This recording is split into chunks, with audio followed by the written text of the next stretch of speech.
Hey now. Hey now, hey now, hey now. We are live. Welcome to another stream, and I have Jesse and Riddle and Elise with me. Make some noise. Hello. Hey, yay, yay. There are three different types of people. You know what I don't have going right now is music. During the intro, we should have some beats, right? Get those tasty jams. Come and share this tasty jam with me. Those chill beats to react to. That's exactly what I put on, and I hit start on it right as you said that. So, perfect.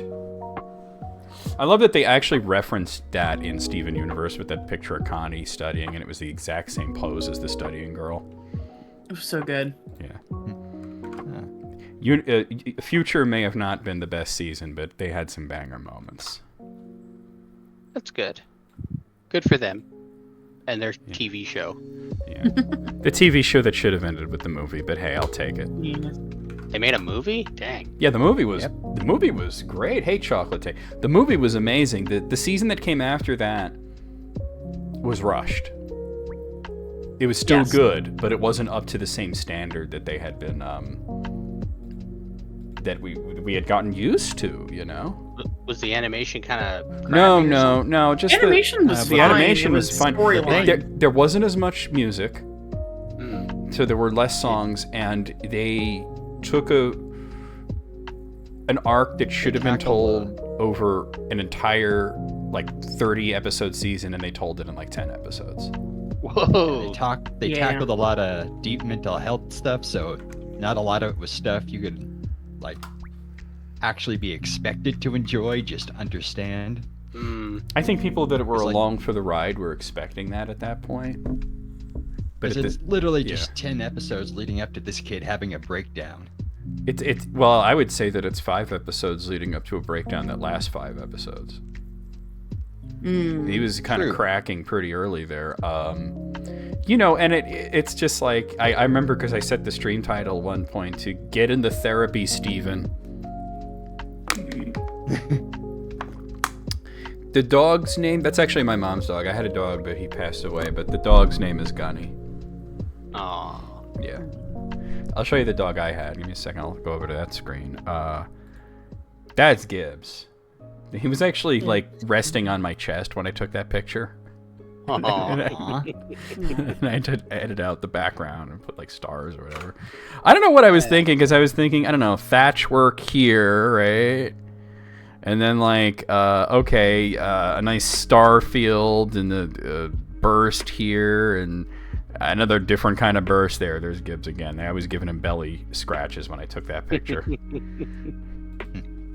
See, now with Gibbs, he would roll and demand. He would just show you his belly and kind of demand. With Gunny, I just go up to him and I go, "Are you gonna give me that belly?" And he'll flop right over. Aww. But yeah, they're very cute dogs. I mean, like I said, very unfortunate Gibbs passing and whatnot, but he had a very good life. He did. He was one of the most spoiled dogs out there. Let me post on social media. I haven't forgotten. I haven't remembered to do that. You haven't forgotten that you haven't remembered. Don't remember. Remember what? Exactly. And go with some eggs. Eggs Benedict. And beds. I remember I told the guy that was the head waiter there at the diner, his name's Nick. I think he's also the owner or something. And I said, you guys are the only diner in the area that... And he finished my sentence with me. He goes, "Can poach an egg." Yeah, we know. Because their eggs Benedict. First of all, not only do they give you enough hollandaise sauce, but they give you more than you need. Because if you're that person who, like me, wants to dip your fries in hollandaise sauce, you have more than enough to do that. So it's Happy Hollandaise. It is. Have you ever had hollandaise sauce? I actually have not. So I'm a big fan of hollandaise on asparagus. Ooh, that is good. So I do asparagus. It's not exactly like mayonnaise, but that's the reference point I'm using. Mayonnaise is the emulsification of eggs and oil. Mayonnaise. Yeah, mayonnaise. Mayonnaise. I know. Some people say mayonnaise. I don't care. Yeah. I only correct people's pronunciations when it's an Elvish word. No, but Arkansas. Arkansas. If you tell people from Arkansas that, they get so angry. You know, another one that pisses people off is Oregon. If you say Oregon, people from Oregon lose their shit, dude. They're like, "It's not Oregon, it's Oregon," and I'm like, "Yeah, I know, but your reaction is so cute." There's a district in Ohio that is called the Oregon district, and you have to pronounce it that way. Or they come after you. But Yep. no, so hollandaise. So mayonnaise is the emulsification of eggs and oil. Hollandaise is the emulsification of eggs and butter. Whoa. It's so good. It's on a different level. It's on a different level.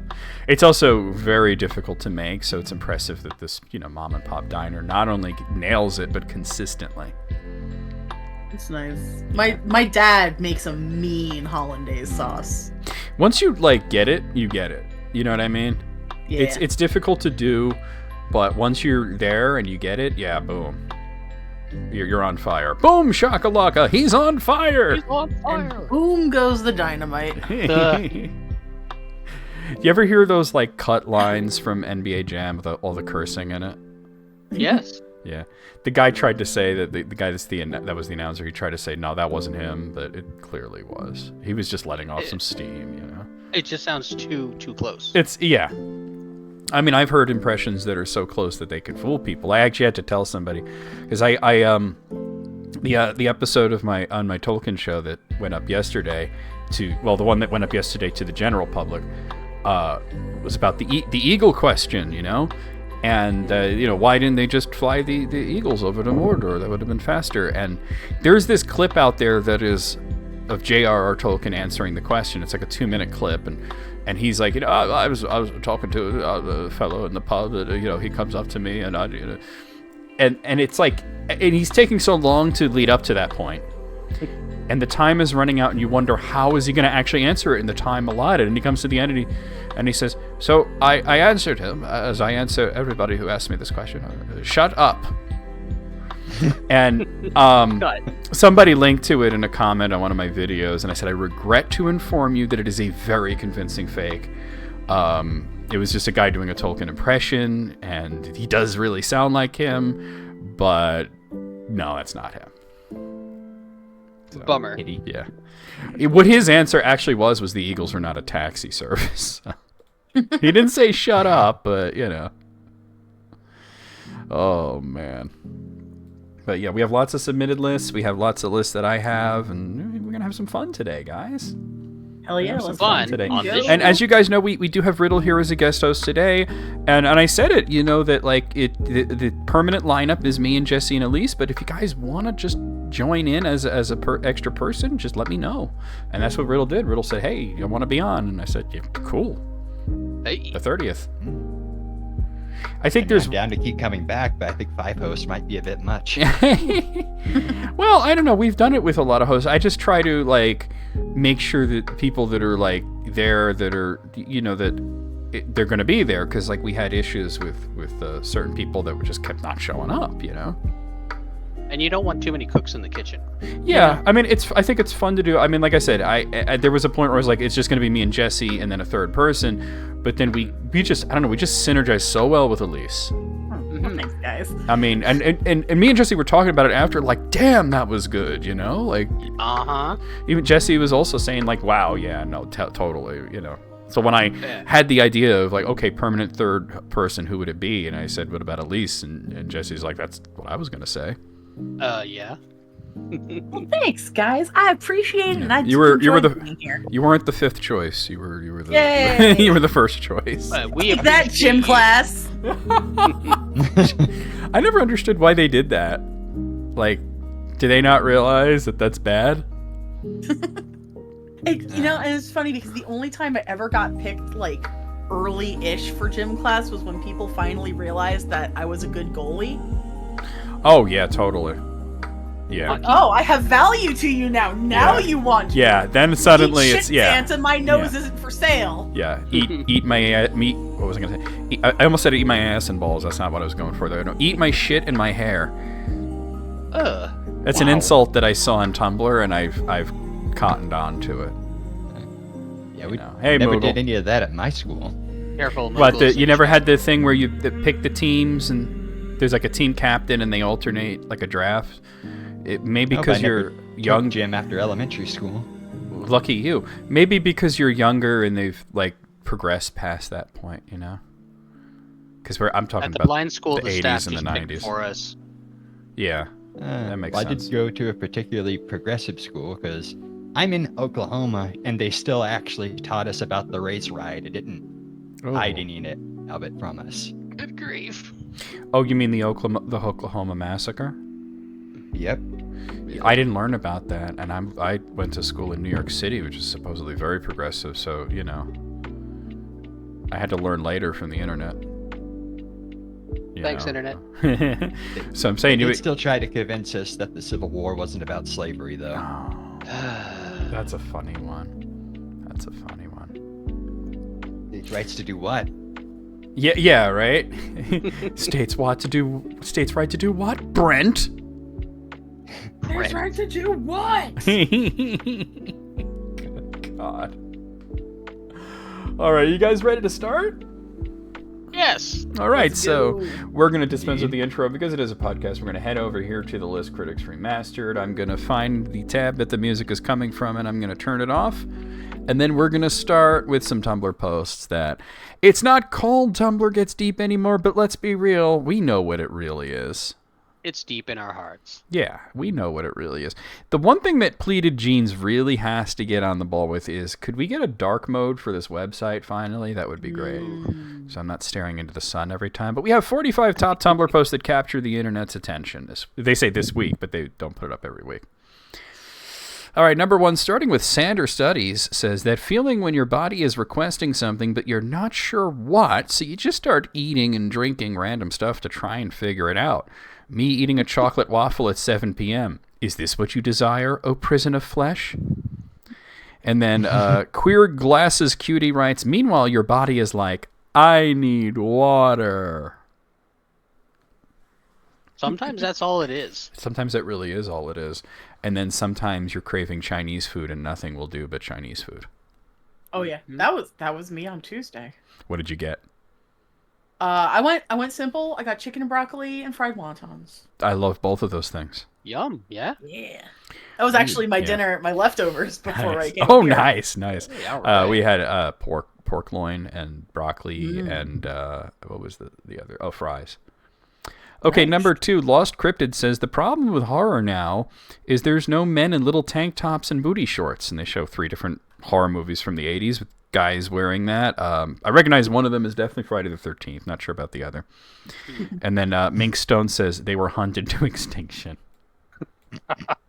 It is true that the crop top booty short male hunk dude from horror movies seems to have disappeared in the 90s and not been seen since. That was definitely a look. It was a look. It was one of the looks of all time. It was One of them. Yeah. and we mourn it on the regular. Well, maybe you do. I just think it's goofy as hell. I'm like, oh, he definitely gonna kill you. I haven't watched enough horror movies to Well, recognize that. See, here's the thing. We're not talking about good horror movies either. No. We're talking about Oh. goofy, sort of fun slasher movies that you watch. There's a lot of, yeah, not the Texas Chainsaw Massacre, but like, Friday the 13th or something, Or Silent Night, Deadly Night. Oh my God, that movie's so bad. That's not even so bad. It's good. It's just I was just bad. thinking about that one this morning. Oh. All right, number 3, Craig Hoond Est says, step 1 to overcoming social anxiety is to realize that most people kind of, some word I'm not supposed to say, but I think it might be suck, and their opinion of you is literally worthless. Step 2 is to realize that the people who don't, some word I'm not allowed to say, are actually pretty cool with whatever weird stuff you say. I guess people who don't suck. Why are we censoring the word suck? Weird. That's a weird one.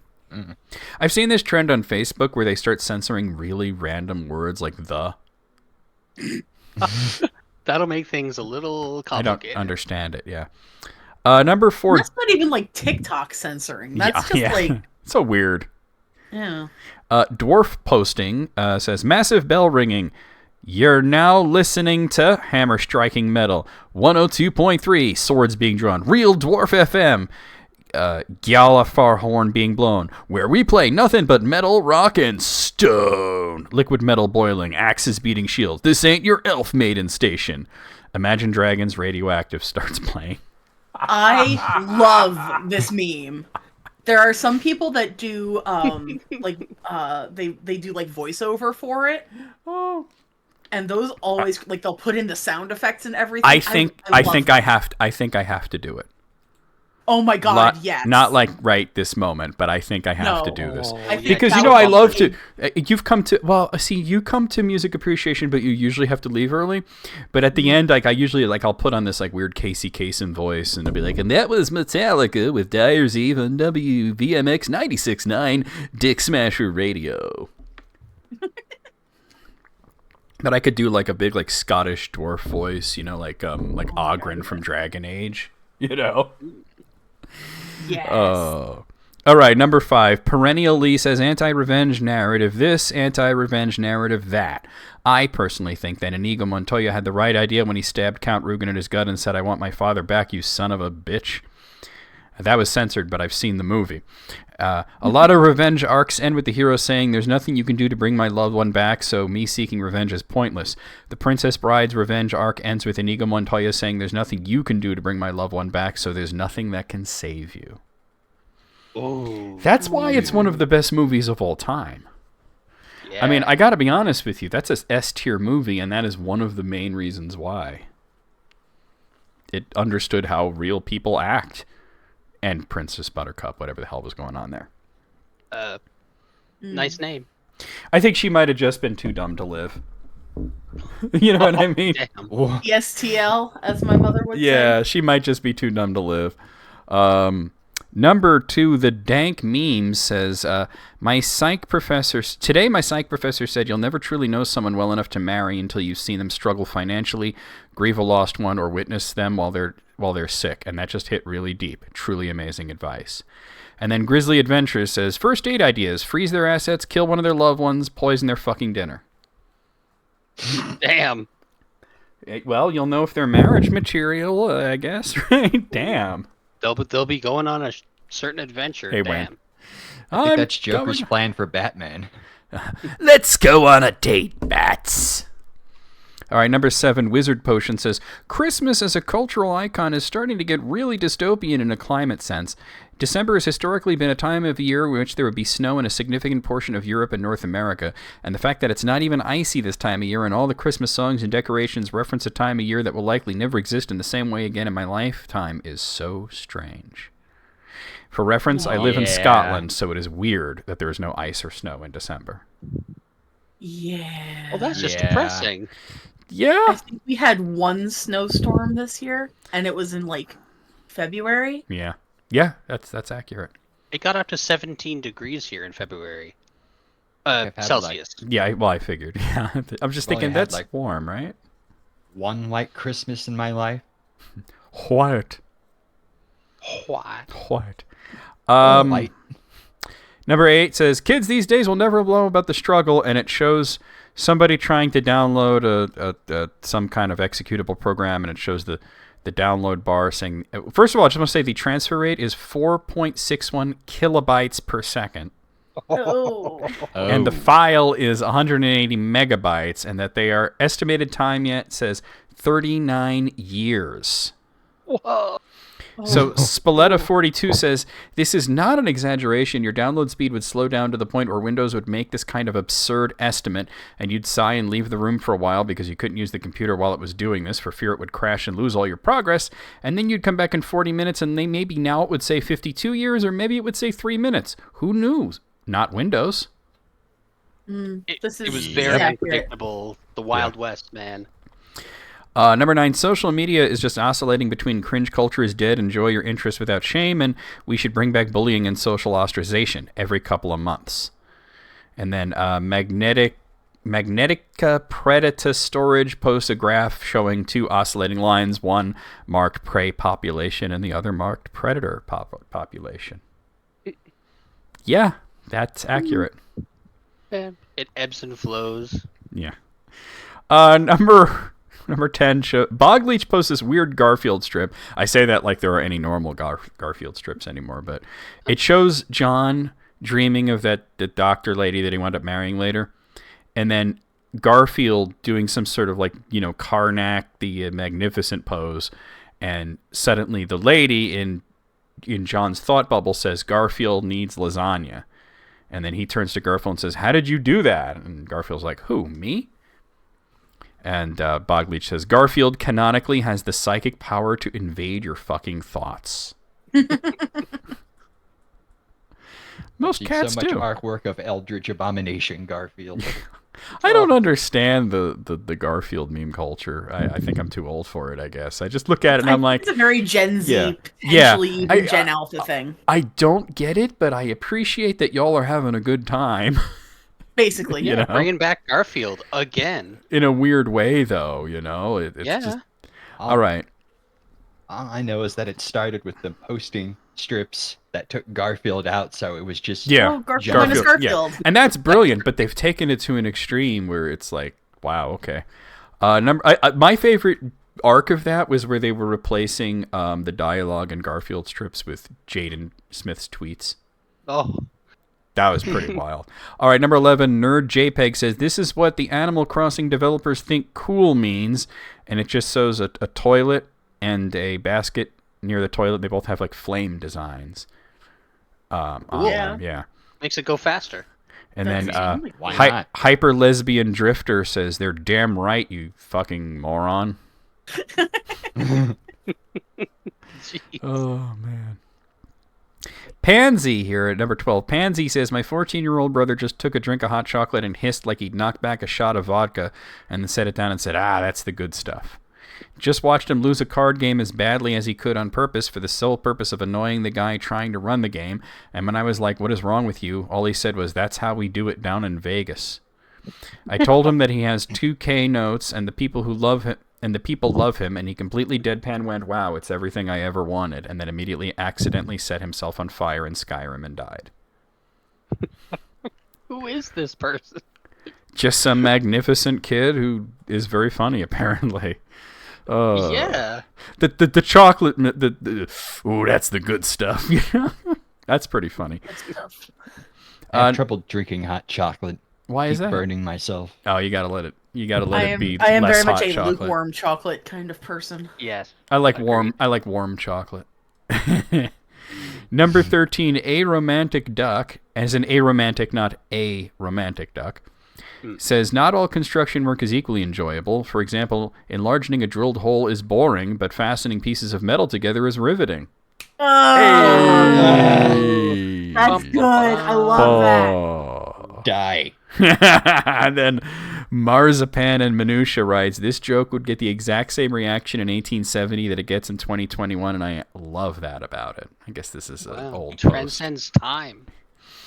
Number 14, good evening. There's nobody on this. Service dogs being trained to sit through a play. There are actors on stage performing a musical for a theater full of dogs. And it just shows dogs sitting in the chairs watching this play.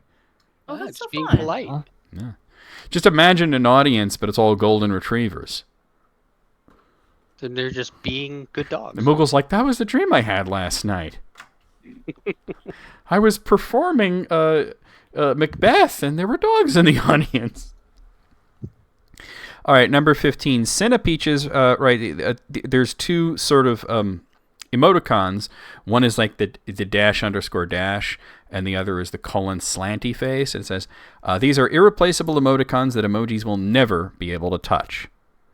And then somebody posts the emojis that represent those, literally these, and then that was Rude Bye Boy. And then Sleepy Kirby writes, if you think they have the same power, you're a blind fool. Oh, okay. Yeah. Coming in hot. Yeah.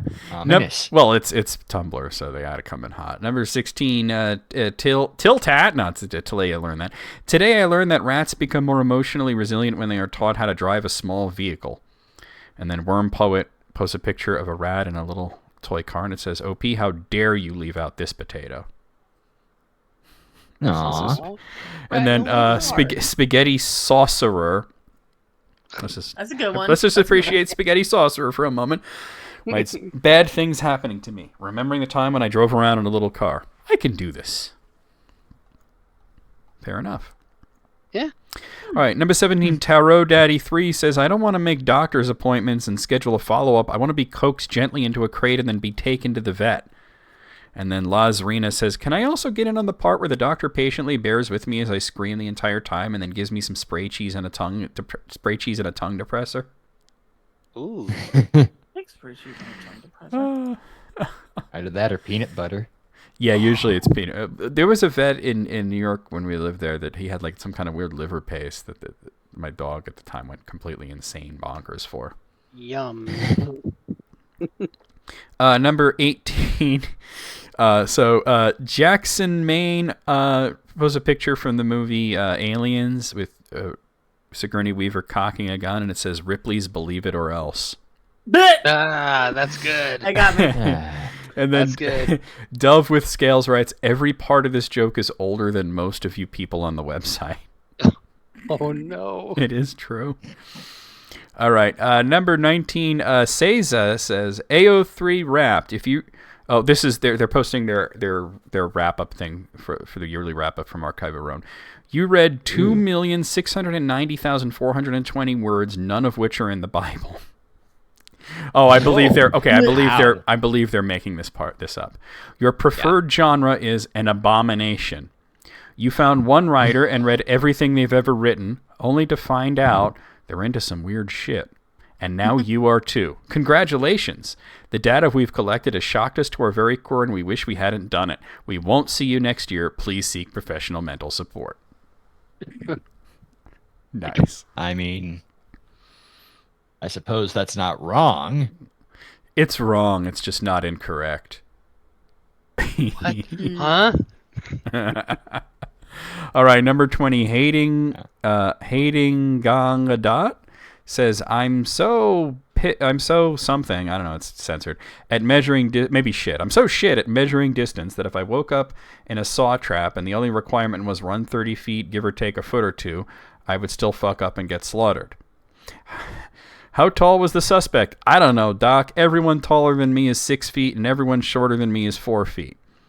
I know 80 degrees is warm and 40 degrees is cold. If you told me it was 65 degrees out, I would stare at you blankly until you were like, wear a sweater or something, or don't wear a sweater. In fact, skip the number. I'll just go outside myself.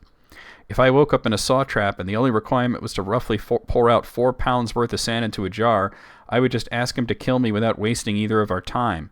Stop telling me to look up dyscalculalia. I already know about vampires. Oh. What is happening? Everything. Yes. That's funny. Oh. I feel like that person has a career in stand-up with that kind of writing, you know? Yeah, zippy writing. Like, I don't know, I just feel like Jim Gaffigan would have done that routine. Number 21, Straight Aura, no, not that one. Well, it's a repost from Other Windows. It says, mermaid witnessing a werewolf transformation by the beach and believes all humans are like that. Pirate, ahoy. Mermaid, awoo. Pirate, a what? Pirate, digging up treasure. Mermaid, no, bad boy, bad. No diggy hole. Sprays water. Pirate, what the fuck? Parrot, what the fuck? And then the spectacular Spider Girl says she thinks the parrot is just a transformed human too. Makes sense to me. Why not? It's a weird bit. Yeah. Number 22, Bubin says the villagers. Oh my god, get out of here. It's a dragon attack. He's burning down the whole villager. Me noticing the dragon only has 2 hind legs instead of 4 legs. That's actually Flames engulf me completely. Action. Actually, it's I know exactly how that was going to get finished. a wyvern, of course, Yep. Right? Yeah. And then The term dragon is so vague it all fits. well, I would say that a wyvern is a type of dragon. Sure. That's what I would I say. don't disagree with that assessment. Yeah, because the type with the 4 legs is a drake, it could be a winged drake or it could be a wingless drake, but it's still a drake and a dragon. A wyvern is still a dragon as well. There's also worms as well. So Beards. Gender Raccoon writes, you deserve to be lit on fire. Dragon is a category word. Wyvern's a type of dragon. I guess we just said that. And then Bubin says, my jawbone slowly falls off my charred skeleton with good comedic timing. Nice. Number 23, Infinity Monstrous says, Thor hands Peter a mug of beer. Excellent work in this mission, man of spiders. And then Iron Man, Thor, no, the kid is only 15. Thor, oh, hands Peter 2 mugs of beer. You're a growing boy. Thor, no. And then randoming of the randomness says, I can see this happening. Well, you remember his reaction to trying coffee. What was it? Another. Yeah, this drink is marvelous. What it is called? And she tells him it's coffee, and he smashes the thing, and it goes, another! That was so good. And she's like, no smashing! And he's like, I meant no disrespect. Number 24, Will Fart for Lovers? Oh, I'm sorry, it's Will Art for Lover. Oh. Will Art for Love Gems. It's very blurry. And it says, this entry has been deep fried to shit. I want someone who has never had an art history class to tell me what this is called, and then shows a picture of, I don't know what the fuck, some kind of arched thingy. And then I got to really lean in, and this is very deep fried. Bakura Pika says, water slides if you're not a coward. Oh, I think they're aqueducts. Kato Down says, Quasimodo Skate Park. And Satan.gov writes, house ribs. Like they're the ribs of the building. Yeah, okay, wow, an entry I can actually see. All right, number 25, Cherub says, that comment about how you should not borrow grief from the future has saved me multiple times from spiraling into an inescapable state of anxiety. Like every time I find myself thinking about how something in the future could go wrong, I remember that comment and I think to myself, well, I never know, it might get better, it might not even happen.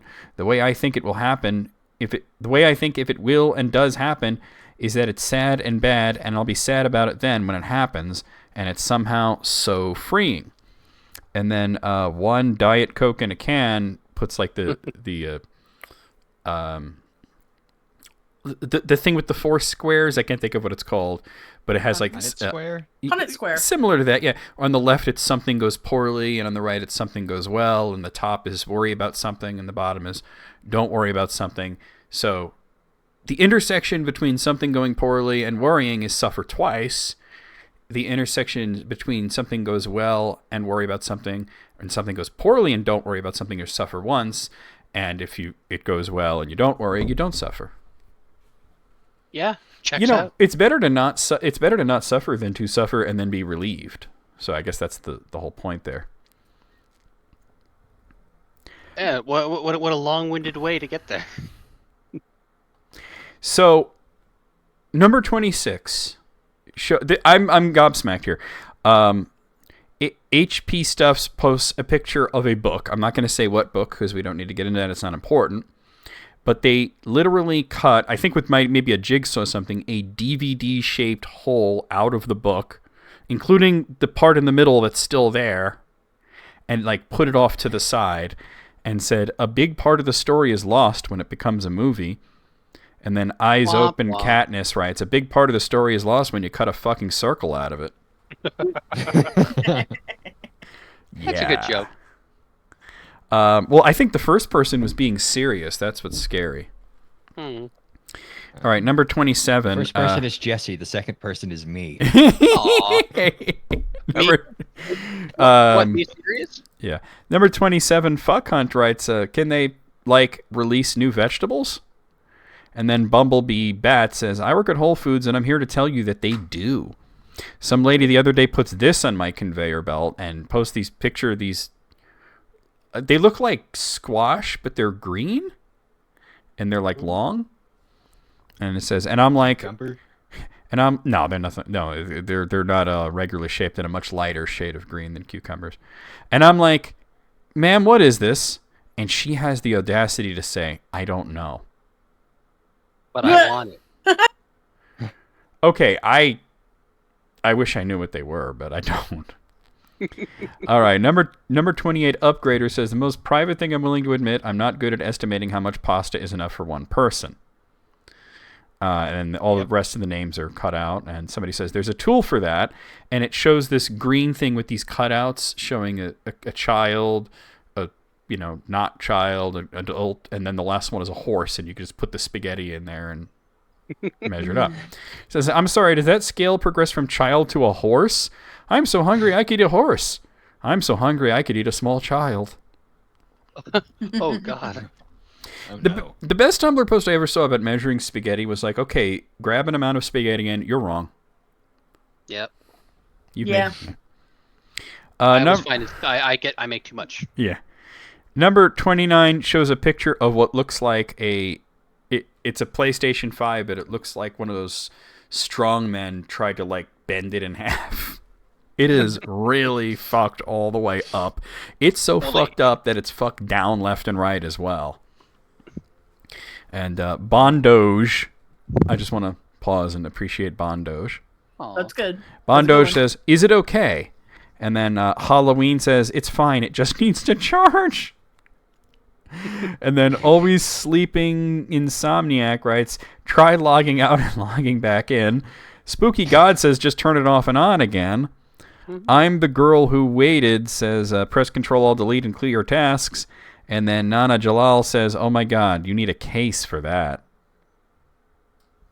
Turn it on and wrap it in a towel. That's if it's an Xbox, I guess. Or fling it at the ground. People were really doing that. Just go buy a Switch. People were really doing that. Well, Riddle's talking about the Xbox 360, really. Okay. Remember the Red Ring of Death? I had heard of it. Yeah. But I don't prescribe to Xbox products. I do if it's a controller.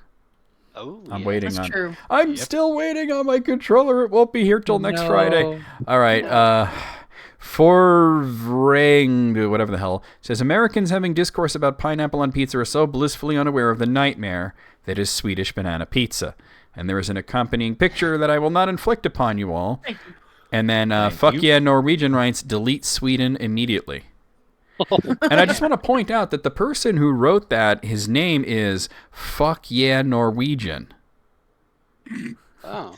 Well, I guess even they know what good sense is at times. Well, you know what it is that Scandinavian, and I've learned the Scandinavian countries are very catty towards each other in a sort of playful way, This is true. Like I like people that. from Sweden are like, oh, imagine being Finnish, They're just like that.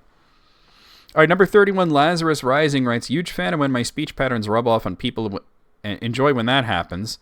And then Lazarus Rising replies himself, says, never mind, my grandma just said skill issue. I'm sorry, but if my grandma said skill issue, I would give her a hug. That's amazing. That's so good. Number 32, Kali Maxing says, the idealized version of my tomorrow self will fix this. And then they reply with, not again. Not again. Oh, that's deeply relatable. Yeah.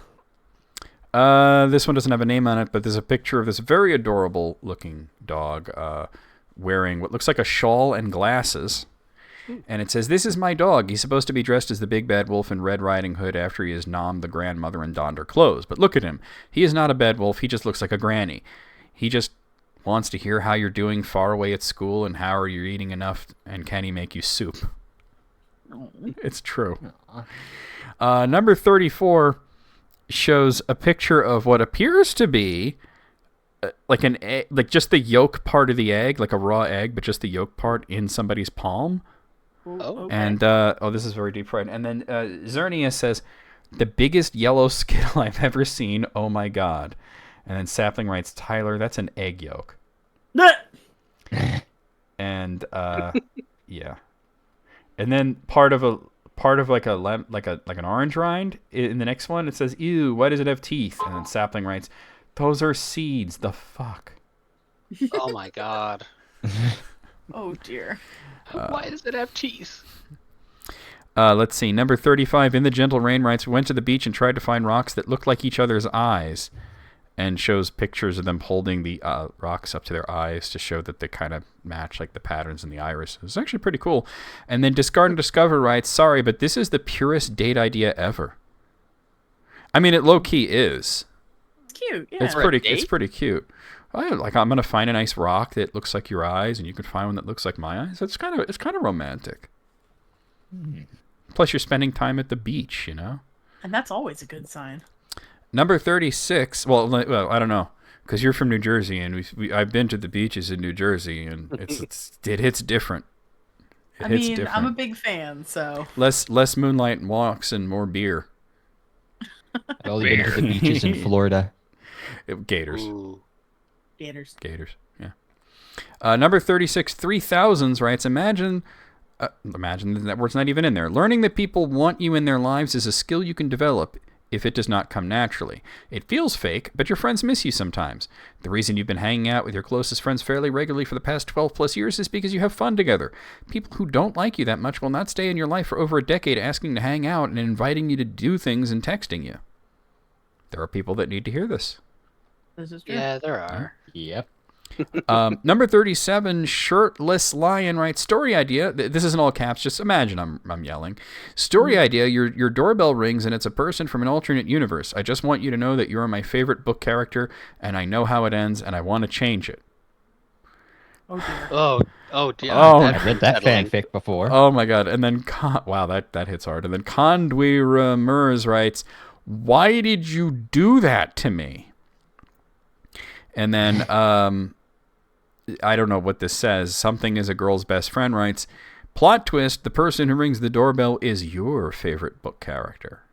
Oh, whoa. No, man, that's even It's the worse. Twisted world we Multiverse. live in. That's even worse. All right. It's the multiverse. Everything. Yeah, where every other universe is a fictional one in yours. Number 38, Orcas writes, my local water park is draining their pools, but before they do, they're having a doggy day where you can bring your dogs and have them splash around and play a while. And there's a picture of that. Aw. Dogs that at the sounds water park. dang It delightful. does look delightful. I mean, I'm sure it all smells like wet dog, but hey, you know. Wonder if the From a chlorine's distance. harmful. Well, because it's a water park, it's all running water, so it doesn't need to be as chlorinated. You know what I mean? And I'm sure if it's fine for us, it's probably fine for dogs. All right, number We're not 30. tempted to drink it. Well, dogs are pretty good at sussing out that kind of thing. If it smells funny, they're not going to drink it, you know? All right. It's on the dog. Number 39 shows like one of the receipts that when you sign for your meal, right? And this person, for $60 check, they gave $1,000 tip. Oh. And they wrote your ticket to Italy, enjoy. And here's the Wow. story that goes along with it, which is extremely deep fried. Where fuck off. They give me like this image that's in like 240p, and I can barely read it. And the person's name is High Res. Just eat my shit in my hair. Holy crap. Well, High Res says, so my mom and I have been working the same waitress job for 5 to 6 years now. She had been waitressing years before, but this is recently. Anyway, about 15 minutes ago, this guy she waited on left and told her to take care. Just that. Prior to this, she had talked to him about Italy. Her people are from Florence, this and that. And she said she's never been. She's got 8 years of art education, and she's working a waitress job. It's pretty sad and disappointing, I guess. Her and my father divorced 6 years ago, and she hasn't had a real job ever. I mean, waitressing is a real job. I don't know what you're talking about. Just been stuck in a small town she's not from. This man, who we have never seen before, tipped her $1,000 for a trip to Italy. Walked out, not another word. You know, just when I start to lose faith in humanity. Oh, That's wholesome as fuck. it really People is. still do good things. It's Yeah. just rare. You don't hear I about wish it as I had much the as kind you of money should. to do shit like that. Yeah, you know? right? Yeah. Number 40 shows this really crazy design architecture for stairs that have a ramp built into the stairs, and it's like zigzagging across. Ooh. It's really cool. And Define Space writes, I'll show a picture of it in a moment. I really admire the design for these stairs and how they incorporate a wheelchair access ramp in a world where barrier-free design is essential to living a full and happy life. It's amazing to see landscape architect Cornelia Oberlander is taking literal steps to design stairs around a ramp instead of the other way around. And because we're all about accessibility and this kind of thing, and it's cool as hell, I'm going to show it here on the screen. Yes. So you Please can do. see what I'm talking about. Oh, I love that. Oh, Isn't that's that cool. Isn't that awesome? Okay, that's a cool idea. Yeah, that's sweet. All right, let me move this back over here. Wait, there's 41. Wait, hold on. How many are there? I thought there were there's 45. Okay. 45. I thought there were 40. I'm like, number 41. What? All right, number 41. Let's see. There's a picture here of what looks like a child peeking between a very small space. I don't know. And Christian Mingle says, on the left is a roll of toilet paper. On the right is my arm. Oh, they're just showing how white their skin is, I guess. Do you see how pale I am? And then Hyperpower Sharon says, I know what you are. You're impossibly fast and strong. Your skin is pale white and ice cold. Your eyes change color and you never eat or come out in the sun. And then if you think you know where this is going, you don't. And then Her Power is Her Own says, say it. And then Ben Chariot says, Frosty the Snowman. I did not know where Okay, that was then. going. You and thought it was going to better than I be you expected. thought it was going to be Twilight. I mean, it did have the setup to be as such, but I'm glad that it pivoted in such a Yes. fun direction. Frosty I the wouldn't Snowman. have guessed Twilight because I don't know it well enough. Well, I knew know that the just from the memes. trailer from the movies, the first movie from way back when. I remember all I thought of was, this doesn't look very good. I had no idea it was a book. I just thought it looked like a cheap movie. Number 42, and there's a picture of this. Penguins watching the night sky in Melbourne looking like a Pixar movie. I'd watch this romantic adventure. Happy Feet. Well, I wouldn't really call that romantic. Happy Feet, Wombo Combo. I'm just No. naming a penguin movie. Yeah. And then, Oi Hermione says, so the lighter penguin is an elderly female whose partner died this year, and the darker penguin is a younger male who lost his partner 2 years ago. A number of biologists have been following them as they've been meeting every night to comfort each other. Apparently, they stand for hours together and watch the lights of the city. Oh. Oh, wow. I didn't know they had penguins in Australia. They do. It's very I didn't know like that. yeah, they're They're weirdly on the they're coast. they're the smaller kind, but yeah, I didn't know they had them. Number 43, Ravens Lunas says, I hate how reward systems never work for me. Like, I can't just say I'll finish this assignment. If I finish this assignment, I can have a cookie, because my brain is like, or you could just have one right now, and I can't argue with that logic. And then True Stories About Me says, self-imposed deadlines don't work either, because I know the guy who set them, and he's full of shit. That's good. Have they tried getting diagnosed for ADHD? Because that's me. Yeah, I mean, maybe that is what it is. You never Could know. be. It could be. Number 44, Learye says, there is literally nothing in nature that blooms all year long, so do not expect yourself to do so. And then Organic and Happy says, I needed that so much. That one caught me off guard. That's good, Little yeah. comfort. And number 45. That's Tumblr getting deep. That is a classic, like from 2012. Tumblr gets deep right there. Number 45, Christina 10,000 or whatever the hell. It's a lot of numbers. I love when the woman in my Bluetooth earbud says connected. Yes, we are, girl. And then Sacred Stem says, I think about this post every day. We are so connected. She's like, yeah, girl, we are. And because they can never be correct about how many, there is a number 46. Hey. All right. Yeah. And Team Rocketing shows this picture of two bathrooms. They're both just labeled toilet. And one has like black blobs on the door and the other has like lipstick designs. They're top hats, I see on the left side. Yeah. So Team Rocketing says, my university has these toilets and they're honestly ridiculous. What's your gender? Top hats. Walks up to these toilets in a bowler hat and red lipstick. Panics. What do I do? That is so weird. Fielder's choice. Yeah. That's a strange choice. Well, they certainly got deep. This did feel like Elisa's right, it felt like the classic Tumblr gets deep from back in the day. Out of 45, I'm going to lower it to, I was going to say 43, but I'm going to lower it to a 40. Could we get some better quality on the pictures, please, so I'm not squinting? Like, it's not hard to take a screenshot and not have it be completely deep fried. What do you guys say? 40 Let's sounds say- good for both balance and for crunchification. Crunchification. Yeah, I'll go 40 with sounds a good. solid 39. Nice. Riddle? Oh. Riddle, I didn't hear. 40 sounds about right to me. Oh, okay. So that last one, hey, Almighty Santa, Tumblr smokes a fucking joint and gets moved. That's me today. That's my memoirs. So that last one, had that thing in there. Well, not the last one, the one before it. I think about this post every day, and there really are posts like that, and that's actually leads us into our next list. It's 40 plus. There's actually 46, but they're calling them load-bearing posts.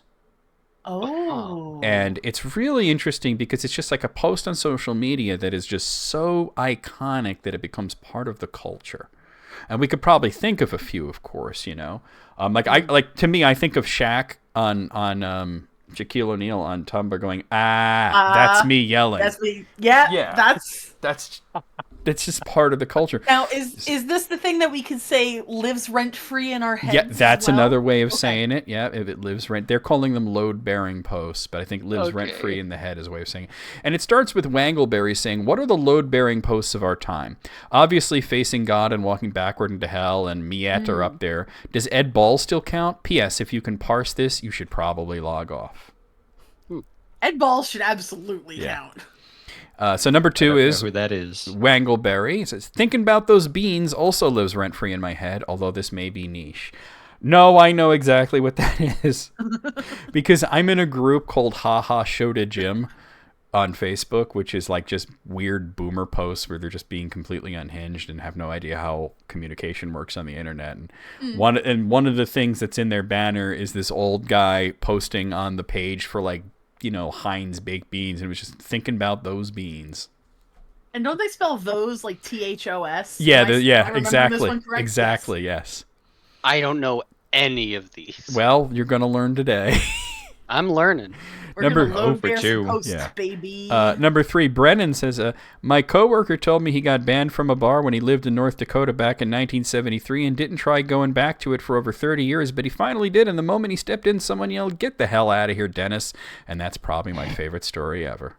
I love that one. Well, that's dedication. But that is a load-bearing post. I remember it. We had it on List Critics. We did? Yes. We did? Yes, back in 2017 when it was first posted. Wow. Holy shit. Okay. It was December of 2017, and we had it on List Critics. I mean, yeah, I totally remember. No, I do remember it. Number 4, let's see, this is from Chris Donis. "Thinking about in the 7th grade when I got escorted to the police station after school because they found out I was prank calling local businesses as Ricky Pee. And when I walked in, the officer who was waiting there with my mom to talk to me said, 'If it isn't Ricky Pee.'" Oh, that's it? Yeah. Can you imagine? Can you imagine? 7th grade. You're about 11 years old. Yeah. You're being led to the police. You're probably freaking the fuck out, and this grizzled detective like, "Well, if it isn't Ricky Pee." That's funny as shit. And I'm not. That's me. Almighty Sin is asking kept a whether straight face. it was Tanya or fake name for when we had the "Get the hell out of here, Dennis." It was Jesse. Yeah, I just don't remember. Yeah. Let me see. Number 5. Slate here says, "Reservations are so embarrassing. Like, hi, I'm here for my spaghetti appointment." Spaghetti appointment. That's a good I've one. never heard that one before. I've never and heard I it already before love it. either, but that is going to live rent free in my head. Number 6. This one's from Philip Kostelecki. "My favorite kid I ever taught when I was a swim teacher was this little 4-year-old Italian boy. One time he sneezed and nobody said anything, so he just went, 'What? No bless yous for Giacomo?' I love that one. I think about that one a lot. No bless yous for Giacomo." All right, number 7. This is Cassie Cow saying, "My boyfriend trying to be supportive," and it shows a text between her and her boyfriend where she says, "My shawarma fell apart," and he says, "Oh no.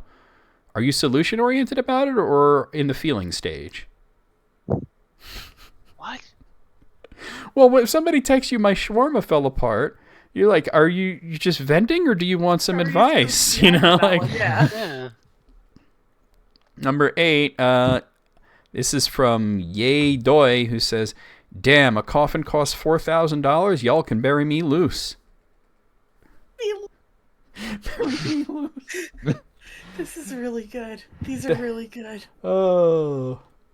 Number 9, Nathan Usher orders pizza. What a night. Phone buzzes. And a text? Killing it. Checks phone. Okay, that was the pizza confirmation, but still, cruising. Cruising, I love it. Talk about optimism. Yeah. Number 10, this is from Dustin Couch. NASA employee. Oh, hey, you guys are back early. Astronaut. Moon's haunted. What? Yes. Loading a pistol and getting back on the rocket ship. Moon's haunted. Whoa. That's, yep. Yep. That is and we had that one on List Critics as well. That one actually sounds familiar. They've made a meme out of it, so definitely you would have seen the meme at one point. Number 11, Reagan here. Doctor, congratulations on the baby. What are you going to name him? Newt Gingrich's mom. Newt Gingrich. It's funny because when you see somebody with a name like Newt Gingrich, you have to think somebody chose that for their baby on purpose. Give baby an old man name. Yeah, like somebody chose Newt as a name. It's not a name, it's a lizard. It's both now. Yeah, I guess. Number 12 here, unintentional. I aspire to be the type of grandparent that my grandkids can differentiate from a wolf wearing a nightgown. Life goals. Well, maybe Little Red Riding Hood just really needed glasses. Sure. You know what I'm saying? Should have borrowed grandma. Maybe she was nearsighted. But then again, maybe not because she noticed. I guess she would be farsighted. No, maybe not. Maybe because she noticed like the big teeth and the big eyes and all that. So she was noticing details. Maybe she was a dumbass. Who knows? Well, that also says to me because they're big, she could notice them. Well, So yeah. maybe in fact but she would be. Do you know what else is farsighted. big? The wolf's pelt. That is obviously not your grandma. You know what I'm saying? Maybe grandma got a sick tan. Yeah. Number 13, this is from Timothy Burglary. The time machine works.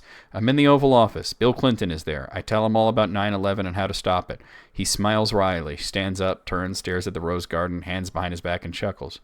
You think you're the first one, don't you, to come back here? Ooh. That's brutal, but that's also really funny. Oh, man, that's fucked up.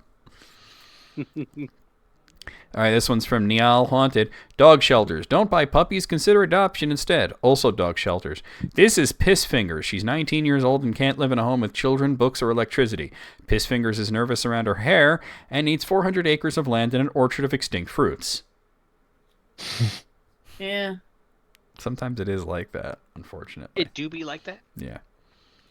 Well, usually the thing is it wouldn't have a name like Pissfingers. It would have like a really adorable name. Like, remember the screaming cat from the news, but its name was like Burger and Fries? Aww. All right, Will Sennett here. This is number 15. Will Sennett here says, cognitive behavioral therapy enjoyer. I just cut off in traffic. Think positively. He's probably in a rush for a reason. Maybe he's late for a job interview. Maybe his wife is giving birth. Me. I'm the king of the highway. Yeah. Oh. Everybody thinks they're the best on the road. Here's a classic from Mike Primavera. If you don't know who Mike Primavera is, Mike Primavera runs the website Pleated Jeans. Oh. My neighbor told me coyotes keep eating his outdoor cats. God, I remember we did this one on List Critics. My neighbor told me coyotes keep eating his outdoor cats, so I asked him how many cats he has, and he said he just goes to the shelter and gets a new cat afterwards. So I said, it kind of looks like you're just feeding shelter cats to coyotes, and then his daughter started crying. Yep. It reminds me of that Simpsons episode where Snowball 2 died, and then Lisa gets another cat, and then that cat dies, and then she gets another cat, and then that cat dies. And then she goes back to the shelter, and the lady there is like, look, leave our cats alone. Just call them Snowball 2 from here on out. Yeah. Well, that when she got Snowball 5, which was a stray, she said, we'll call you Snowball 5, but for simplicity's sake, we'll use the bowl that says Snowball 2. Mm-hmm. All right, number 17, Andrew here says, accidentally opened my eyes during prayer at church and saw Jesus doing the worm. Awesome.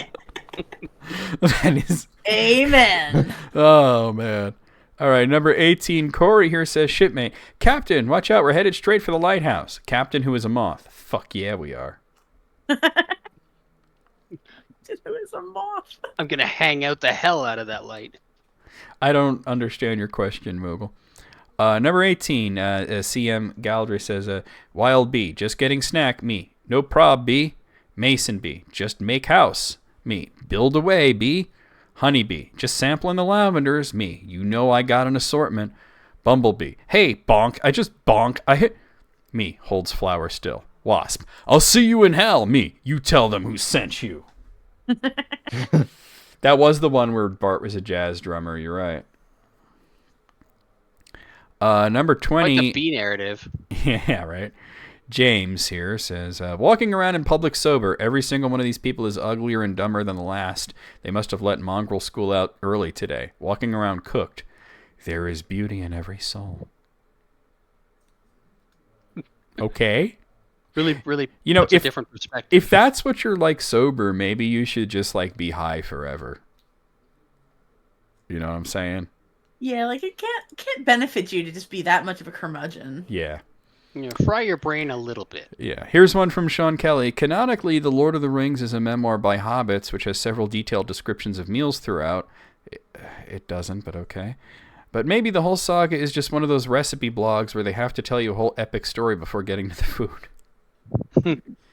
It's funny, but it bothers me because there's almost It's no... not accurate. There's Not almost accurate. There's almost no descriptions of meals in The Lord of the Rings. It's usually like they ate what they could and they moved on, you know?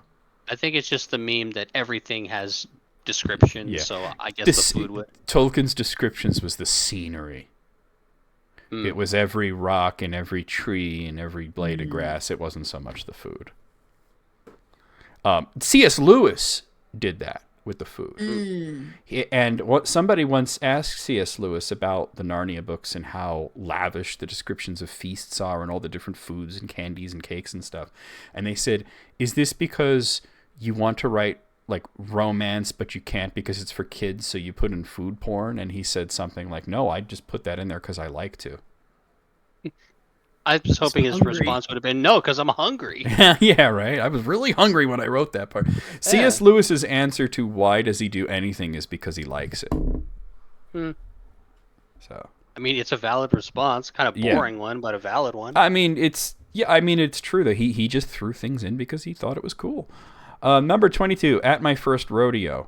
What the fuck is going on? Yeah, you know, if you go to a rodeo and you just don't know what it is, you might be a little confused. Yeah, like no context, Yeah, no context. nothing And going in. I have been to rodeos, so I know, but I knew what I was getting into. This was your first rodeo. All right, number 25. This one's from Cohen as a Ghost. Most cutting thing you can say is, who's this clown? Because it implies that they're A, a clown, and B, not even one of the better known clowns. That one I do remember. Yeah. We had that one on List Critics as well. This is like the best of here. Number 24, Rishi here writes, I feel so bad when I overtake an old person on the sidewalk. Like, man, I didn't really mean to flex on you with my youthful stride. Oh, no. I always appreciate when sorry, let me reverse that. I don't like when I'm only a little bit faster than Oh, somebody. that is so infuriating because then you have to speed up just to pass Yes. them, Yeah. and then you slow down. That's and- clearly what you're doing. Yeah. Number 25 here. Yi Gren says, an awkward minute passes as Death struggles to pick up change from the countertop. Haha, slippery coins. Drugstore clerk. Nah, man, it's because you got them bone hands. Bone hands. Bone bone hands. Number 26 here is from Sand Ghost. Who writes, me, is the natural state of the soul quiet or chaos? Taco Bell cashier. Look, Betty, it's transient, shifting like water. What? See, because you expect it to be like, sir, this is a Wendy's drive-through. No, they're just You going know. along with it. But in the opposite direction. Look, buddy, it's transient, shifting like water. Yeah, I mean, you would expect it to be like, look, buddy, you want a fucking taco or what? I understand now. Number 27, here's from Helena, who wrote, oh my God, you only had an iced coffee to eat today? Should we tell everyone? We should throw a party? Should we invite Bella Hadid? Who's that? I don't know, but that is A somewhat waifish actress and model. okay. Good for them. Number 28, Kiki Slider writes, who was the first person to write tongues battling for dominance, and have they issued a public apology yet? And then thankful for girls writes, I fucking knew it would be Drarry. Of course it is. I don't know who Drary is, but apparently it's Yeah, from a It's fan fiction Draco called Harry Oh, fanfiction. yeah. Oh, yeah, well, apparently it's from a fan fiction called Harry Potter and the Unexpected Pregnancy. Oh. How does it end? Yeah, and then La Zoom writes Sounds like inbred. Harry Potter and the what? Hey, in a world of magic, they could all I fuck guess. off. Yep. All right. I'm so over this Harry Potter shit too. When will it stop? Number 29, Lucinda here writes, I sold a rug to someone on Marketplace, and they just sent me this picture with the message, little man is chuffed. They set up their bunny area with like a bed and the litter box and the bowls. Oh, and yes. yeah. I've seen this. It's a good one. Yeah, little man is chuffed. Number 30 here, Lilia writes, fuck it, we ball becomes far more weighty once we account for the pre-existing axiom that ball is life.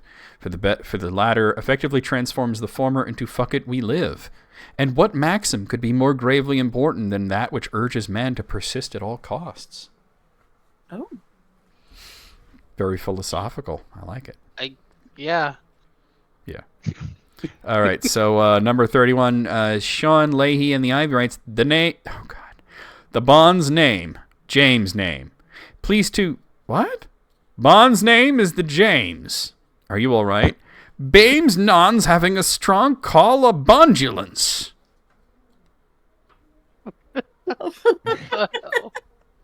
2014 was a weird time, is all I can say to that.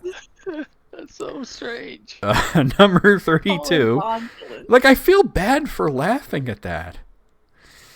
Brent here writes, no rapping tonight. Why? You rap about Patrick Swayze every time. It's embarrassing. Okay, after one beer. Uh-oh, y'all, it's getting kind of hazy.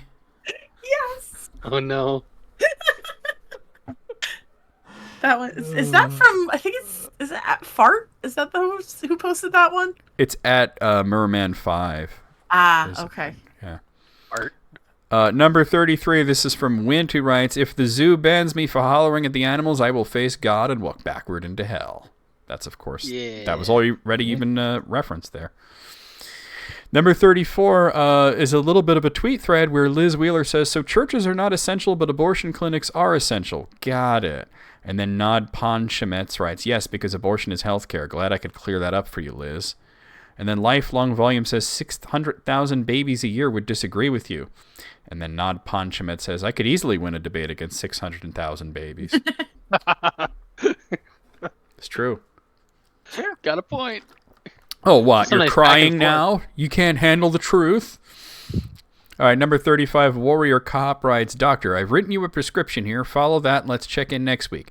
It should help you with your symptoms, but if it doesn't, we'll know more. Chiropractor, sprinting to double kick you in the neck. Say goodbye to IBS. I mean, I don't know if you've ever been to a chiropractor before, but they do kind of fucking manhandle you. Oof. Yeah, from the sounds of it, people get walk out of there beat up. Mango. Well, you know, the louder it is, the better it works, it seems. Ugh, Like, you know, I don't like wanna- you know how to crack your back and everything, but then these guys, they really know what they're doing, and they just start moving you, and you start hearing snapping and cracking and boulders falling, and you're just like, oh damn, I didn't know I needed this.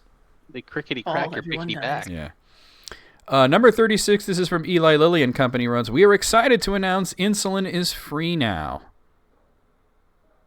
Wait, I remember that. Yeah. Oh yeah. Yeah. I'm- Oh, Yeah. right. that was a classic one. That was a classic. Only. Yeah. Well, it did dramatically change Yes. a lot of It that. Not really enough, did, yeah. but it did. It helped. This one's from Brent again. This is number 37. Shipwreck Diary. Day 1, alone, doing well. Mentally sound, met a crab. Day 2, I have married the crab. Day 3, I have eaten my wife. It was very fast. That escalated quickly. Yeah, it escalated. I would say that de-escalated quickly. The escalated sounds like it's going up. That went down. That's into one hell. delicious Yeah. divorce. Number 38, Hell Dude. I ordered a bunch of sardines in bulk, and my kids found them and have started saying to each other, I swear it on my father's sardines, and I don't know, it just doesn't feel like I'm coming back from this one. That's good. Swear on my father's sardines. Oh, man. I like sardines. I've never bought them in bulk. Number 39, Slick here writes, my neighbor just told me about an alien sighting he had that was just a regular Southwest Boeing 737 in the sky, but he said he could see into the cockpit with binoculars and there was an alien flying it. Oh, well, okay, sure. That one got me. I had no idea it was going to go where it went. Yeah. Oh well. Number 40, Enzo here says, fun fact, blueberries are the only fruit named after a color. And then Utada writes, star fruit. And then Enzo writes, so close, that's a shape. That's a good one. Love Okay, that one. can I point out that there is a blackberry Yes. Yes. Yeah. and a blueberry and, oh, I don't know, orange? Doesn't anybody remember the color boysen? Okay, I actually know that the color orange was named after the fruit, so technically, but still, there are blackberries. Yeah. I don't understand that. So that can't be the only. I fruit think that's named a case after of color. failing upwards. Yeah, the only reason that Enzo looks smart is because Utada's even dumber. I sounded like I was talking about an anime, but I wasn't. All right, number 41 here. Rob writes, 2016. Maybe it won't be that bad. 2021. The Axe Body Spray Corporation stands firmly against the attempted overthrow of the U.S. government. Whoa. Damn. And then to add to that, 2024. The former president has been convicted on 34 felony counts. Yeah. To learn more, Google Trump Rule 34. Oh no. I told you I would do That's it. literally from Nice. today. I'll I love fucking do it again. I'm glad you snuck it in there. Yeah, I it would won't prevent him from running. yeah, he could run to the other room for all I care. I don't know what I was going to say there. All right, number 42. So I don't know. This person's name is just a symbol, but it says, "You are literally Dutch." And then Roland Gerritsen Vanderhoop says, "Originally, yes, that matters how." And then the original person says, "A ridiculous fake language and culture. Send me your cranial measurements, you old Yakubian ape. I must study you for science." The hell? Whoa. Was that like Peter Cushing's character in the Frankenstein movies that wrote that? There's some serious back and forth dialogue. All right, number 43. This is from Dollars Horton, who writes, well, I'd say I'm fiscally conservative but socially very liberal. The problems are bad, but their causes are very good. Yep. What? Huh. That's one of those like they're mocking the.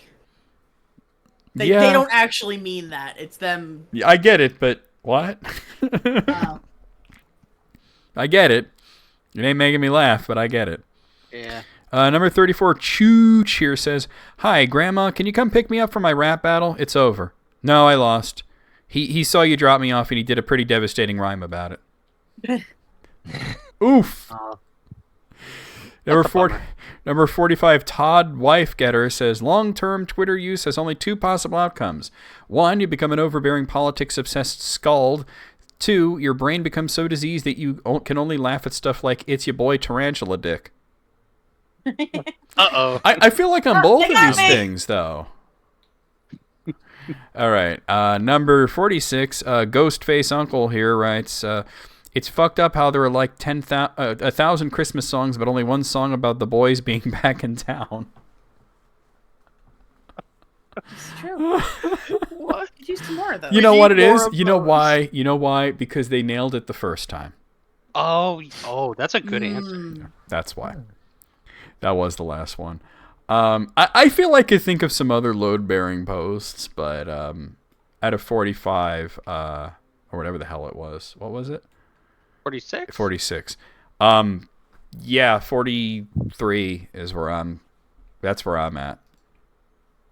I give it a 44 because I laughed at the one that you guys didn't. So Wait, which one was that? I'll own up to that one. Which one was that? Liberal conservative? Yeah, That one? Oh, okay. Causes are very good. I didn't remember a lot of these, let alone hear a lot of these, so I'm going to give it a near perfect 45. There you go. Because it's like it's new to me. Okay, If I so haven't seen I've it. heard. I know I heard exactly one of those. I'm giving it a 44. They were on a bunch of list critics, a bunch of those. All right, so we're going to the list critics channel here, where Bort gave us a ranking here from a YouTuber named Wicked Binge, who apparently decided to rank 45 primary Simpsons characters from the least evil to the most evil. Oh, interesting. So just throwing out guesses there, who would you hazard a guess is the least evil Simpsons character? Lisa? I don't know. Hans Mole Man? Hans Mole Man. I feel like they're gonna try to trick us. I feel like it would be. I feel like Flanders. I'm not looking at. I feel like it would be Flanders' kids. Oh, Ron Todd. Yeah. Yeah. But they have said that they like burning things sometimes. No, that's Ralph. No, but I think one of the kids did in one, just once though. Oh. Yeah, well, kids get up to so. And most evil's got to be Mr. Burns, right? Probably. It could be worse. Yeah. Unless Satan Maybe is a I don't know. character on The Simpsons. Devil Flanders. maybe Does he count? Russ Cargill, maybe. I don't know. Okay, so this is in the good, the gray area, and then the evil ones. So starting with the good, I'm just going to read all the good ones, and then we'll stop there. Okay. So number 45 being the most moral character, they picked Ralph Wiggum, which I'll comment on that when we're done. Number 44 is Ned Flanders. Number 48 is Rod and Todd Flanders. Number 42 is Maude Flanders. Number 41 is Lisa Simpson. Number 40 is Maggie Simpson. Number 39 is Martin. Number 38 is Marge Simpson. Number 37 is Waylon Smithers. Number 36 is Apu. Number 35 is Dr. Hibbert. Number 34 is Bart Simpson. Number 33 is Lenny and Carl. Number 32 is Milhouse. Number 31 is Herb Simpson. Number 30 is Disco Stew. Number 29 is Edna Krabappel. And number 28 is Principal Skinner. All right. Ralph, does he even know the difference between good and bad? Well, maybe that gives him the edge. Maybe. I don't know. I just want to point out... Maybe they're saying he's like good as because he doesn't know any better to be good and or evil. Yeah, there you go, right? He certainly is an innocent. Extreme neutrality. I kind of even question the inclusion of Disco Stew. Like, this guy even has a personality. I was going to say, also, why could I say Disco Stew before or after Smithers? Who knows? I don't know when this was brought out. I have an issue with Ralph Wiggum being at the top because he still grows up to be a cop. That's fair. Although that was one of several possible future. Also, they were all clones of Ralph, so they might not even be the original Ralph. That's true. You know what I mean? Also, how can Principal Skinner be good if he tried to pass the Krusty Burgers cooking off as his own? Wow. Now, are we talking about I have Skinner or Armin Tanzeri? Yes. Who is Herb Simpson? I don't remember. That's his half brother that was played by Danny DeVito. Danny DeVito. Yeah. Okay. My seldom seen brother Herb. He was only in 2 episodes and were very old ones. All right, now we're getting into the gray area. Number 27 is Otto. Number 26 is Barney. 25, Homer Simpson. 24, Troy McClure. Number 23, Gil Gunderson. Number 22, Nelson Muntz. Number 21, Mona Simpson. Number 20, Super Nintendo Chalmers. And number 19 is Groundskeeper Willie. Interesting selection. I don't inherently disagree, though. I feel like... How many people are on this list? There's 45. And where'd they put Homer? He was, let's see. Middle. He was number 25, so he's like pretty much smack dab in the middle. I agree with that. Homer Nothing good. to really disagree with, I guess. Homer bad. Homer. I love that they did that canonically the worst Simpson is Mona. Oh, we haven't gotten to Abe though. Is Abe in the evil category? Is Abe even going to be on the list? Oh, yeah, that's true. I mean, if Disco Stew's on the list, then you know what I mean. I'm looking for anybody without trying to look at too much. I'm trying to look at. No, he's not on there because I just looked to see if there's anybody else with the last name Simpson. Wow. Abe is just not on the list, but Mona is the worst Simpson. Abe is untouchable. He just, I mean, for and, whatever okay, reason, to be fair, he's- she does abandon Homer. she abandoned her family. That's pretty bad. She abandoned her family. But we're still Yeah. only in the neutral section, right? Yeah. Well, I mean, she also did a lot of like things politically that were good, but still, she abandoned her son. Well, All right. all the Simpsons have done reprehensible things, even the good ones. Yeah, but none of them are in the evil category, which is interesting. Yeah. Yeah. All right, now we're in the bad to evil category. So number 18 is just three characters at once: Kearney, Jimbo, and Dolph. Number 17 is the comic book guy. Number 16, Helen Lovejoy. Number 15, Krusty the Clown. Number 14, Kent Brockman. Number 13, Chief Wiggum. Number 12, Lionel Hutz. Number 11, Agnes Skinner. Number 10, Reverend Lovejoy. Number 9, Selma and Patty. Number 8, Mo Sislak. Number 7, Frank Grimes. Number 6, Snake Jailbird. I'm going to pause here so we can do the top 5 most evil separately. Okay. Any comments there? I mean, damn, the professional Reverend criminal Lovejoy. just not... Oh, he's awful, though, because he doesn't really care about anybody. No. You know what I mean? He just... Oh. He really doesn't like anybody. I remember like they were Homer and Marge were fighting once, and Homer saw the Lovejoys coming over, and he's like, "Oh, they'll tell Marge to stay with me. They got to push that whole sanctity of marriage thing." And then it just cuts to Lovejoy, "Get a divorce." Like, isn't that a sin? And he holds up the Bible. And goes, "Marge, have you ever read this thing? Technically, we're not supposed to go to the bathroom." He's just given up on everything. I don't understand why Frank Grimes is the seventh worst character. Yeah. I mean, he Like, was died from an put him accident. there. he was exasperated by Homer's complete incompetence, but he didn't do anything. I mean, maybe they mean his son who tried to kill Homer, Frank Grimes Oh. Jr. Yeah. Maybe they mean him.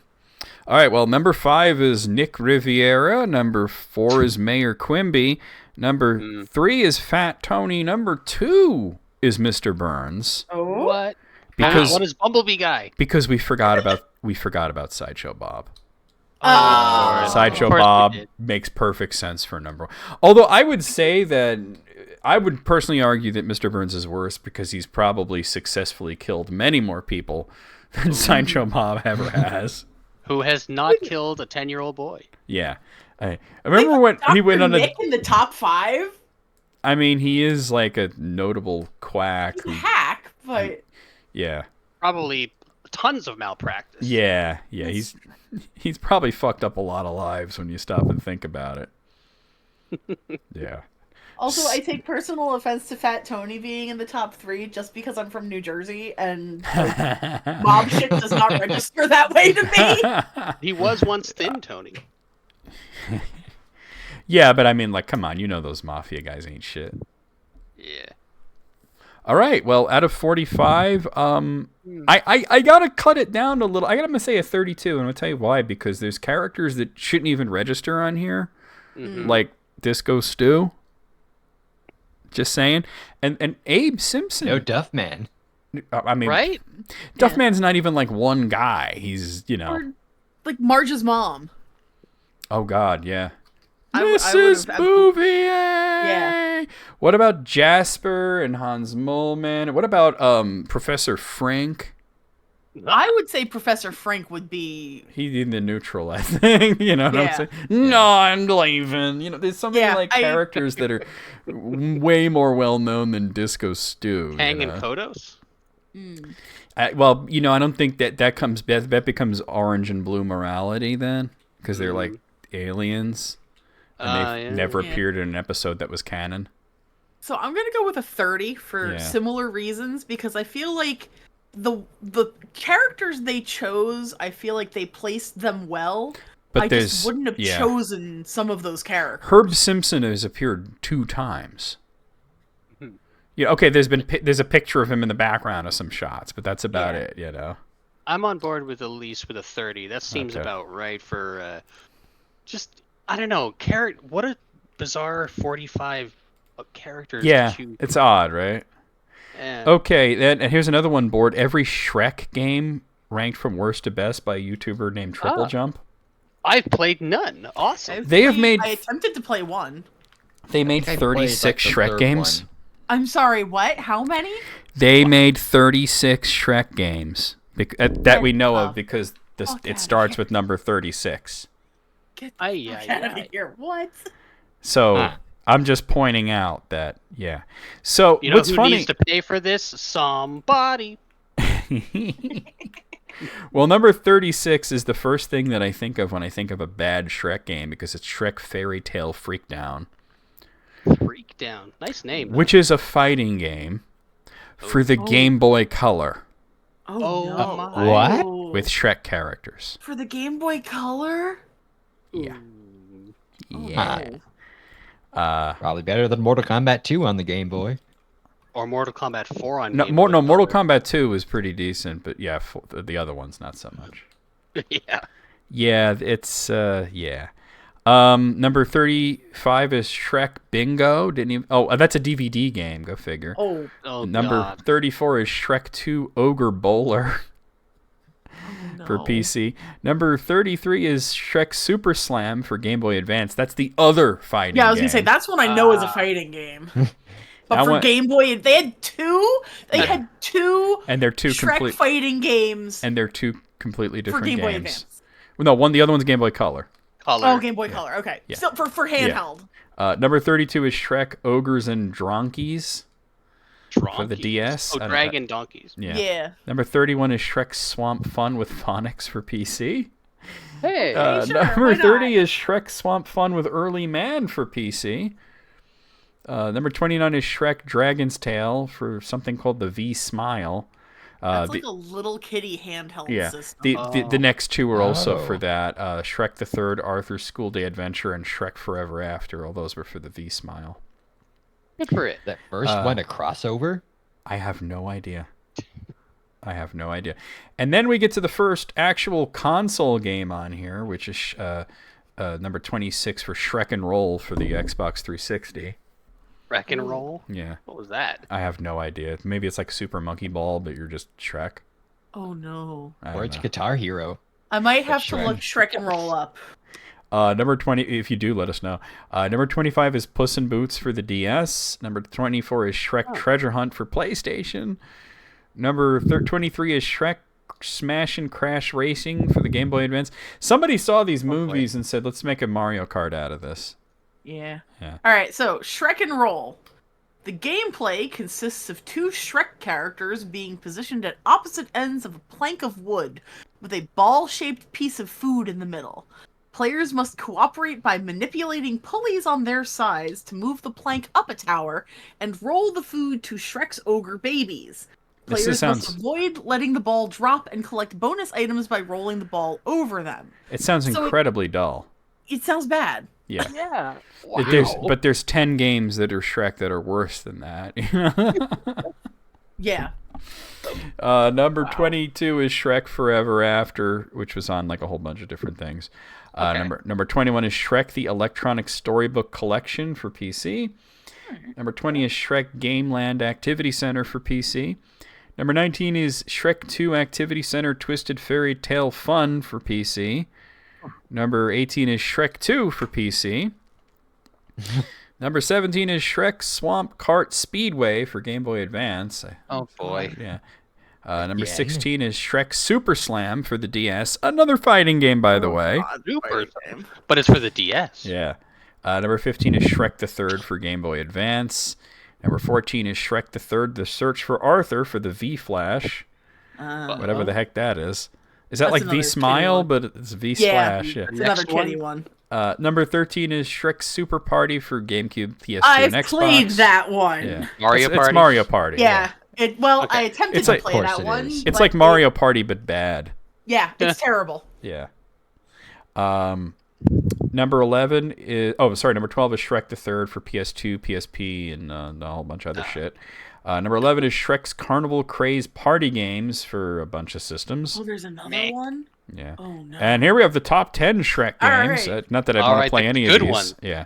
Well, I don't know Air that any of quotes. these are actually good. Number 10 is Shrek 2 for Game Boy Advance. Number 9 is Shrek 2 Beg for Mercy for the Game Boy Advance. Two different number- Shrek Is that 2 another games fighter? for the Yeah. GBA. I Amazing. don't know. Number eight is Shrek Smash and Crash Racing for a bunch of different systems. Number 7 is Shrek 2 for the GameCube, PS2, Xbox, and PC. That's the one I've played. Yeah. Number 6 is just Shrek for Xbox. Okay. Number 5 is Shrek Hassle at the Castle for Game Boy Advance. Number 4 is Shrek Wreaking Havoc, as wreaking as in smelling bad, for the Game Boy Advance. Ooh. Number 3 is Shrek the Third for the DS. Number 2 is Puss in Boots for a bunch of consoles. And the best one of them all is another fucking fighting game. It's another Shrek Super Slam, but it's the console version. Bring it to Evo. You know, I'm thinking they're basketball games. Some of them could be, for all we know.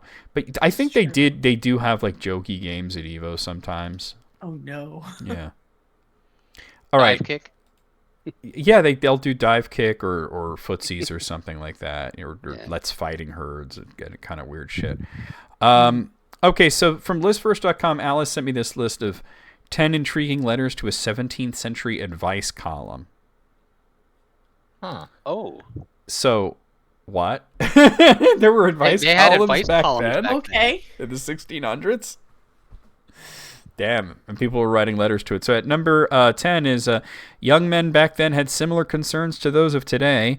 Here it is. It is my misfortune to be red-haired. I love a lady who has the greatest aversion imaginable to that colored hair. I love her to distraction and have sufficient hope of obtaining her were this obstacle removed.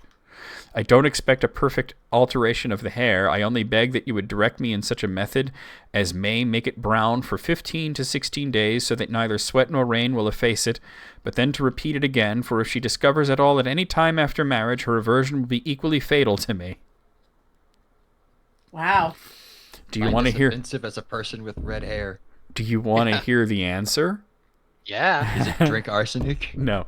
We fancy that it can't be impossible to have your hair stained or dyed by a skillful painter with ingredients so strong as it would never out till that crop were out the ground. For the rest of the hair, since it will be every day peeping out, and a little while your head will be like a bullfinch's of 2 colors, in which case we know to remedy but to repeat the operation. So keep dyeing your hair. Yeah. They bring up a point about that's not the only hair. Oh, right. no. Wink, wink. Yeah. All right, number 9. This person asked for a cure for hearing voices. There is a gentleman who has for a long time been possessed with a fancy that people are continually talking to him with an audible voice, sometimes one, sometimes another, who threaten to destroy him one way or another. Now, gentlemen, your opinion is desired whether it be possible for persons to discourse with him at great distance, and in such manner as to not be heard by some friends near him, who have the sense of hearing quick enough, whence this fancy proceeds, and what means are proper to cure and remove it. So, wow. I mean, I guess they hadn't known about schizophrenia back then? No. I guess not to that 1600s? capacity. Yeah. So the answer is basically saying that, well, he's probably not talking to ghosts. Probably. Yeah, I mean... Maybe. We don't know. Yeah. Number 8, this has to do with the dog. Let's see. I desire your opinion of the following relation. My father had a dog which he kept a great many years, in which time I had 2 brothers and 1 sister that died. And it was observed that the dog, always the day before they died, went about 90 meters, 300 feet from the house, and laid his nose toward the church where they are all buried, and howled in a strange, hideous manner for an hour or more at a time. And when my father died, he did the same. Now it seems as if this dog has some prophetic knowledge in these matters. Gentlemen, your opinion would much oblige. Nostradamus dog. Yeah. Or like Nostradamus. Oh, Nostradago's Oh, a good that's even one. better. Yeah. And the answer was basically, yeah, that sounds fake. Fake. You made that shit up. All right, number 7, not the best husband here. I am a married man, but having a very ill wife, have been parted from her for some years, and design never to live with her more. Now I desire your advice whether I may pray to God to take her to himself, that I may endeavor to make myself happy in another. So basically he's saying, is it okay if I hope my wife, who is terrible, dies? Wow. Queen of the Jesus. Harpies. Oh, man. Well, is it that she's terrible, or is it that he's terrible because she's sick? Oh, no. Well, I don't think he meant ill in the sick sense, though. Okay. So, yeah, the answer is basically like saying, well, if she's fit for heaven, she's fit for you. Ooh. So that's a good point, right? Like Yes. you're not trying to send her to hell. Right. Number 6. Here's the question. I have been married, God help me, to a pretended widow who keeps a public house for 5 years. She drinks herself very plentifully and extremely abuses me when she's drunk, nor can I excuse her when she's sober, which does not happen often.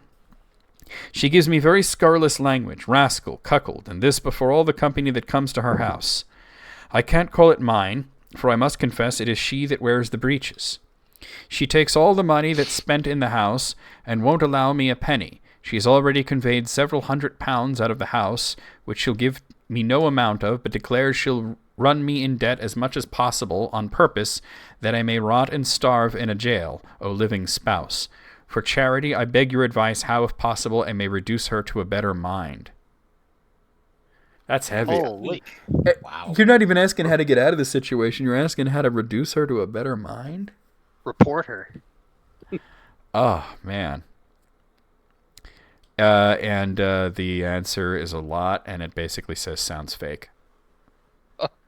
And not because it is, but because I think that back in the day, even in living memory, men who were abused like that were not believed. It was just simply not believed that could happen. Oh. Like, man up. Kind of thing. Exactly. Hey, Alice. Okay, number 5. Let's see. Here's the question. I have maintained an argument with a certain gentleman against the vulgar opinion that the Thames first freezes at the bottom. I could not by all the arguments I brought from philosophy or right reason convince him to the contrary. Pray, gentlemen, let us hear your opinion in this case as soon as possible. And they told him that he's wrong. And he is wrong, because if lakes and rivers and such froze from the bottom up, the fish would all die. Yep. So, yeah, not a thing. Number 4, here's the question. This is a very short one. What is the reason that some men have no beards? And I'm going to read the entire answer because it's also not long and it is also very incorrect, but hey, it was the 17th century. A want of heat and a due disposition of nature.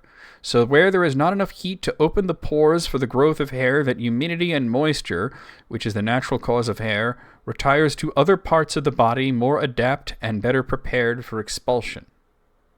They made that shit up. They really did, yeah. That is, yeah. So All it right. sounds right. Yeah. Sounds fake. Yeah, we are reading your list, Alice. Number 3, let's see. This person asks, I have a certain knowledge of a thing that happened not long ago. A gentleman, having been robbed, suspected a servant of his, who being innocent suspected another, and to clear himself, he went to a sorceress. Oh, As sure, he- why not? They probably mean like fortune teller or psychic. Mm. As he was going, he was met by a female who addressed him thus, I know whither you are going. Come along with me, and I will show you who has robbed your master of his money. The servant went with her, and she showed him the shape of the thief, with which he was so surprised that he died of the fright in 3 or 4 days. What is your opinion of this? Well, what is their opinion of this? Yeah, I I need to gotta know. hear this. Their opinion is pretty That's fake. stupid. No, they're blaming it on Satan. Oh, That sure. crafty weasel. Yeah. They said that that it was either Satan or a witch involved in this. That spunky little scamp. Yeah. All right, here's number 2. I am about 19 years old and have been often desired by my friends to learn to dance, but I somewhat question the lawfulness of it and would fain know your opinion. For I take it to be an institution of the pagans who upon the days of their sacrifices did dance before the altars of their gods. Besides, it weakens piety, occasionally ill thoughts, and seems a breach of the 7th commandment. I desire a speedy answer. So wait, this is 17th century Footloose? I guess. No dancing allowed. Yeah. What the hell's the 7th commandment again? Oh, you shall not commit adultery? Yeah, yeah. How do those work? I don't. Maybe because hips start moving and. I don't know. Oh, like an Elvis the pelvis. I Yeah. have seen an ankle. Oh no. So they gave him Handle. actually pretty good advice that there's nothing wrong with dancing. It's not difficult to leap for joy, and the whole body seems to follow the motion of the spirits and blood. Hooray. And that if you were to think that dancing was a sin, you might think that feeling is a sin as well. Oh. There you go. Ooh. Zounds. Zounds indeed. Funky lute music starts playing. That guy sounds like a square. I have not to pay for your cheesed bread. Perhaps there was another way to get your pound of flesh. Gadzooks! All right, and here's number 1. What's love? That's the question. What's love? A battlefield. What is love? Baby, don't hurt me. So they basically gave a pretty clipped answer, pretty short, that it's a mixture of friendship and desire, bounded by the rules of honor and virtue. Yeah, it sounds. I can enough. I can respect it. Yeah. I can respect it. Out of 10, this was way more interesting than I thought it was going to be. To be honest with you, I would give this a 9. I agree with the 9. I I'm still on think board that with the guy 9. that doesn't dance is a square, though. I'll give it an 8 because of the red hair one. Well, look, I mean, it's not your fault the lady didn't like red hair. You know what I mean? There's some It is people who what it have, is. There's some people who have weird aversions like that. Here's another one that was sent in by Alice, which is from Mental Floss. 20 super literal German compound words. Oh, Ooh, German, heck yes. German is a fantastic language because they have a word for just about anything that you can think of and many things that you would never have thought of. I do, and I speak the Yeah. language too, so... Oh, see, I was going to make a game out of this where I say the word and you guys tell me what it means, but maybe you have I will remain quiet then. Maybe you have an unfair advantage here, but you know what? What we can do is that if Jesse and Riddle have no sort of guesses, we could have you say it. Okay. Okay. All right. Forgive any pronunciation snafus here. I'm doing my best based on my limited knowledge of Germanics like Old English, but number 1 is Glühbirne. Glühbirne. Bird? Glühbirne. But I know this. Now, I'm going to give you the literal translation and tell me if you know what they're talking about. The literal translation is glowing pear. Testicles. Do they glow? No, not no. Pear. Maybe No. you should see a doctor. Pear like the fruit. Oh. A glowing pear. Lemon? No. Go ahead, Elise. Glühbirne is Glühbirne. light bulb. Light bulb. Go turn on the Glühbirne. oh, All right. Oh, Glowing This pear. one's too easy. Anti-babby pill. Anti-babby pill. Too easy. Plan B. Yeah, it's contraceptive. antibacterial. It's birth control. No, it's birth control. Oh, Yeah. How was Babby for? How is anti-babby pill? Anti-babby pill. And like the worst part, that is genuinely the word. Yeah. Like that it's not made up. That is actually the word yeah. for Babby. birth control. That feels like it might have been Dutch at some point. You know, because Dutch is like English if it got hit on the head. All right, number 3 is Nachtschneck. Nachtschnecke. Sexy time at night? No. Riddle, you want to Nachtschnecke? the naked eye. You're right about the naked part. Yeah. Yeah. So the transliteration is naked snail. Does that help? Oh, slug. Yes. Yep. Yes. Oh. Nachtschnecke. Nachtschnecke. Oh. Okay. Like a riddle. The number 4 is dry Kazechach. Dry cleaning. Well, no. Remember, dry is not dry. It's German. Dry Kazahak. Dry Kazechach. Can you give me the transliteration on that one? Bald hawk. 3 cheeses high. A triple Dry cheeseburger. Käsehoch. Dry Käsehoch. So it basically means that you're short, you're a tiny little guy. You know, Oh, you're only I'm not 3 familiar with cheeses that. high. Aw. a tiny tot is the Aw. yeah. Okay, number 5, a bendebrot. A bendebrot. Foodie. Oh, I'm sorry, I put an extra letter in there. A benbrot. Ben- Okay. A I know benbrot. that one. The transliteration is evening bread. Oh. Muffin. It's not muffin. But scone? No. It's dinner. Simpler than that. Yeah. It's dinner. Oh, yeah. just straight up yeah. dinner. Abendbrot. Yeah, dinner. We're too Oven specific. brood. Okay, number 6 is bamwolle. Ooh. Bamboo. Bamboo. You know, you're not all that far off. It is a plant. Yeah. Oh. The transliteration is tree wool. Oh. Tree wool. Cotton. Yes. Yeah.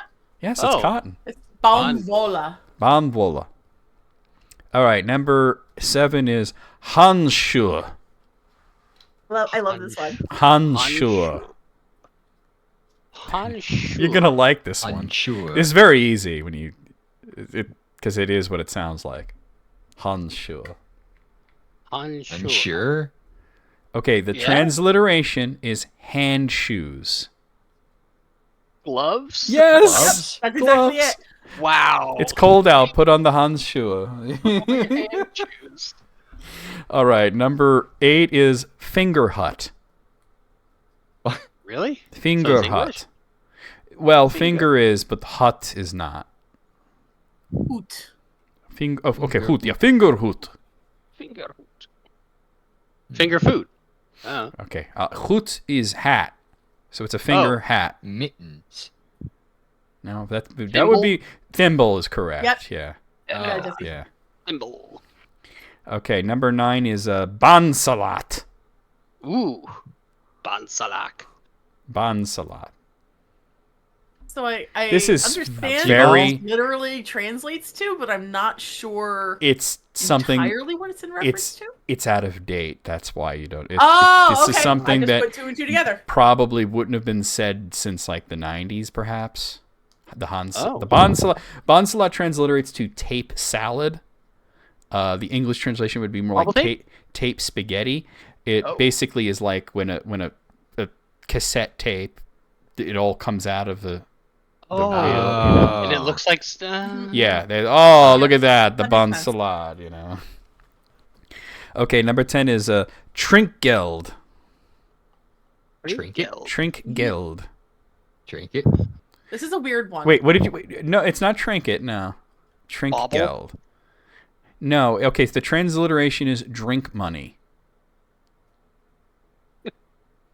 Drink money. The Yeah.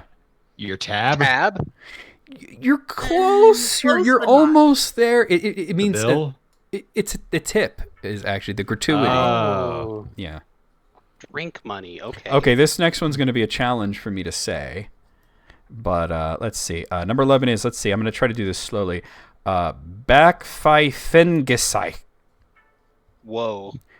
Okay, I'm gonna guess it's Back Backpfeifengesicht. Backpfeifengesicht. Yes, that's better. I had to go back to the beginning. Backpfeifengesicht. Backpfeifengesicht. The transliteration By here. popular demand. A terrible landlord. The translation here. Well, you're right, actually, in a way. The translation, the literal translation is cheek, whistle, face. Cheek whistle face. Cheek, whistle, face. Mouth breather. Like a fart face? None of you are wrong. Huh. Even Jesse, who said a landlord. It's a face that's looking to get a slap. Oh. It's like we would say, boy, you got a punchable face. Oh yeah, punchable face. I'm not sure if this is. It's probably Nashorn. Yes. Nashorn. Asshole? Nashorn. It's a fun one. Yeah, this one is fun. It's not asshole. Ah. The transliteration is nose horn. Oh. I'll give you. What? I don't know. Do you want a hint? Nose ring. No. Think about Unicorn? think about like the land before time. Like what kind of animal would they call a Oh, nose horn? Triceratops. Well, I mean, think about the fact that Germans probably never met Triceratops, though. Oh, rhino. It's Rhino, yeah, yes. It's a rhino. It's a rhinoceros. Rhinoceros. I like this one. Number 13 is Wunderkurse. Wunderkurse. Good job. That's pretty accurate pronunciation on that one. I'm pretty good at German. It's just some of these I'm not familiar with. Wonderful. Well, it means wonder candle. Oh. Wunderkurse. Lighter? Flashlight. That would be funnier that's than a the good actual. guess. That's better than what they actually have. It's a sparkler, actually. Oh, that's Oh. fun. Okay, here's one. Kopfkino. Kopfkino. Kopfkino. This is a Yeah. good one. Coffee? No. Remember, it's not going to be just like what it sounds like. It's a different language. Kopfkino. The transliteration here is head cinema. Dream? VR goggles? You're close, Jesse. It's imagination. Oh, wow. Oh. Yeah, you're the movie Yeah, of your basically head. the movies running through your head. Yeah. If you are lucky Yeah. enough to have that. Number 15 is Treppenwitz. Witz. Treppenwitz. Yeah, Treppenwitz. Treppenwitz. Tripping balls. Well, okay, so Witz is very close to the English word. The translation is staircase wit. Witz can also mean joke. So, Well, witty is Yeah. joke, yeah. yeah, exactly. It's Staircase. What? Staircase An wit. escalator? Okay, so it doesn't have a direct translation, but it's sort of like deja vu doesn't have a direct translation. Yeah. It's the feeling you get when you come up with the perfect response too late. Oh. hate German that. really does have a word for everything. Oh, I guess there was a bot in the chat. I didn't see it. Yeah. Message deleted.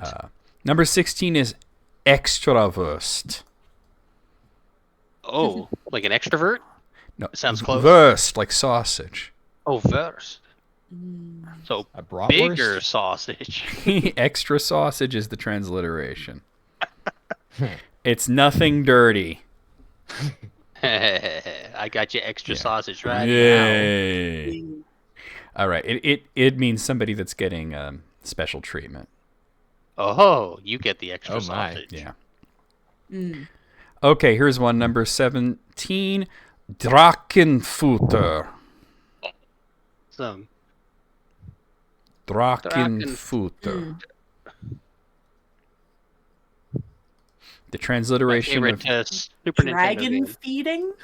Yeah, well, it's dragon fodder. Is the food like cannon fodder? Yeah, yeah. So that's the transliteration. Now, can you tell what that actually means? Drachenfutter. Give Cannon something fodder? Give to a dragon to calm them down? You're really close, wait. Elise. Wait. Huh? Oh, is it... what's that word? There's not a word for it. That's the thing. Appeasement? That's very, very, very accurate. It's a gift that you would give by way of apology. Ooh. You guys are getting closer and closer. I'm going to say that riddle that you nailed it. Yeah, Basically. that's Very a good one. nice. Very Nice nice. job. I'm not sure if I'm saying this right. I'm going to try my best here. Number 18 is Drahtessel. Tessel. The transliteration is amazing. It's not going to help you. It's the transliteration is wire donkey.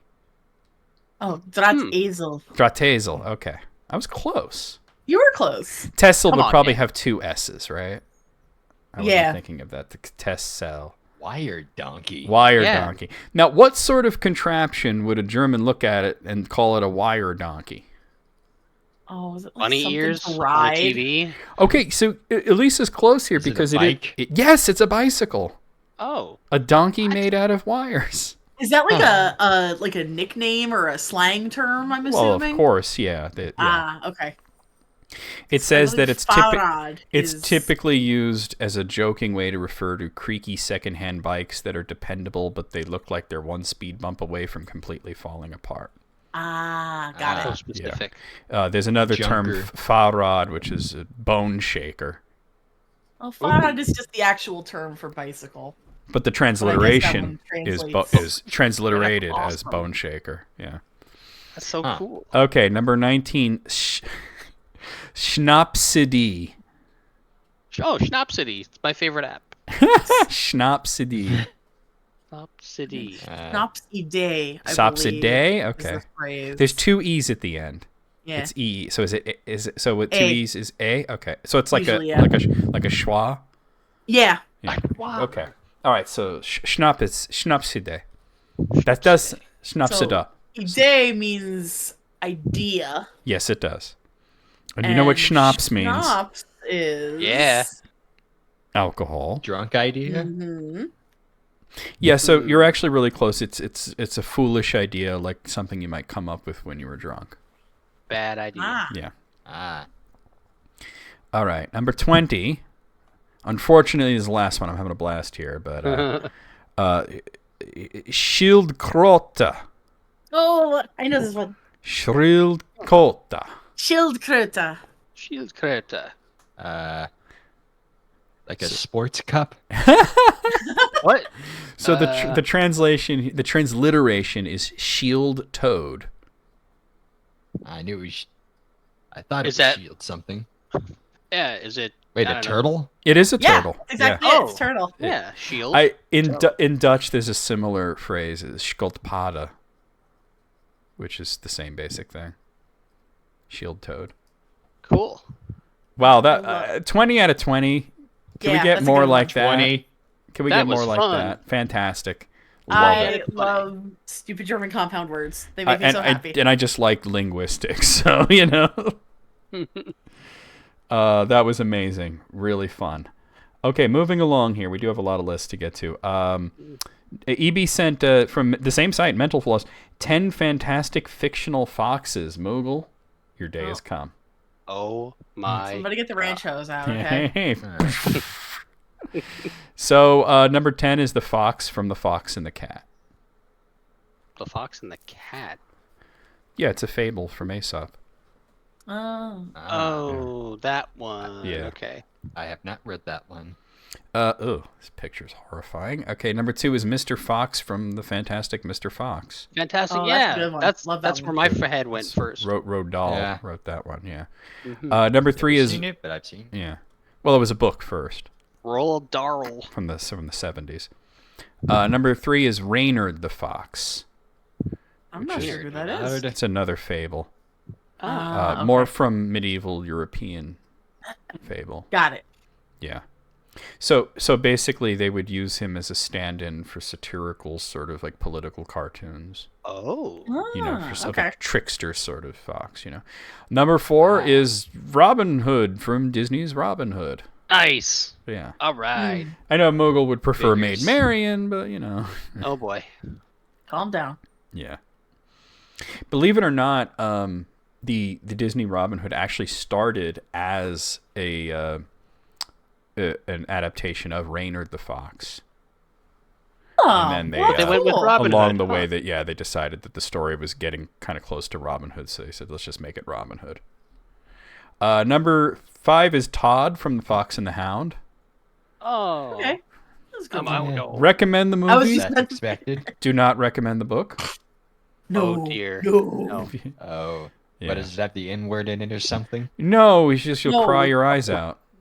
Oh, that type of It's Yeah, way. yeah, It's so it's much very darker. Number 6 is the fox from Fox and Socks. Yeah, all right, sure. Yeah. Wonder if Fox McCloud's gonna be on here. Or the fox from What Does the Fox Say? Oh my god. Number 7 is Basil Brush from something called the Nixon Line. It's a puppet from some kids show. The Nixon line. Yeah, it's a kids show from the Huh. UK in the 60s. Oh, that has yeah. completely slipped my cultural knowledge base. Yes. Oh yeah. Number 8 is Foxy Loxy from something called Henny Penny. Penny. No idea. Henny Penny is basically Chicken Little. Oh, it's a fable. okay. Ah. Oh, yeah, Foxy, Loxy, Lucy, Okay. Goosey, all them. Okay. Okay. Sky's falling. Number Yeah. 9 is Fox from something called Mr. Kotsky, which is an opera. Oh, sure. Yeah. And I've not heard of yeah, that one. a Ukrainian And I've heard of opera. operas. It's a Ukrainian opera. I don't think you would have sold tickets to that one. And number 10 is the fox from The Lion, the Witch, and the Wardrobe.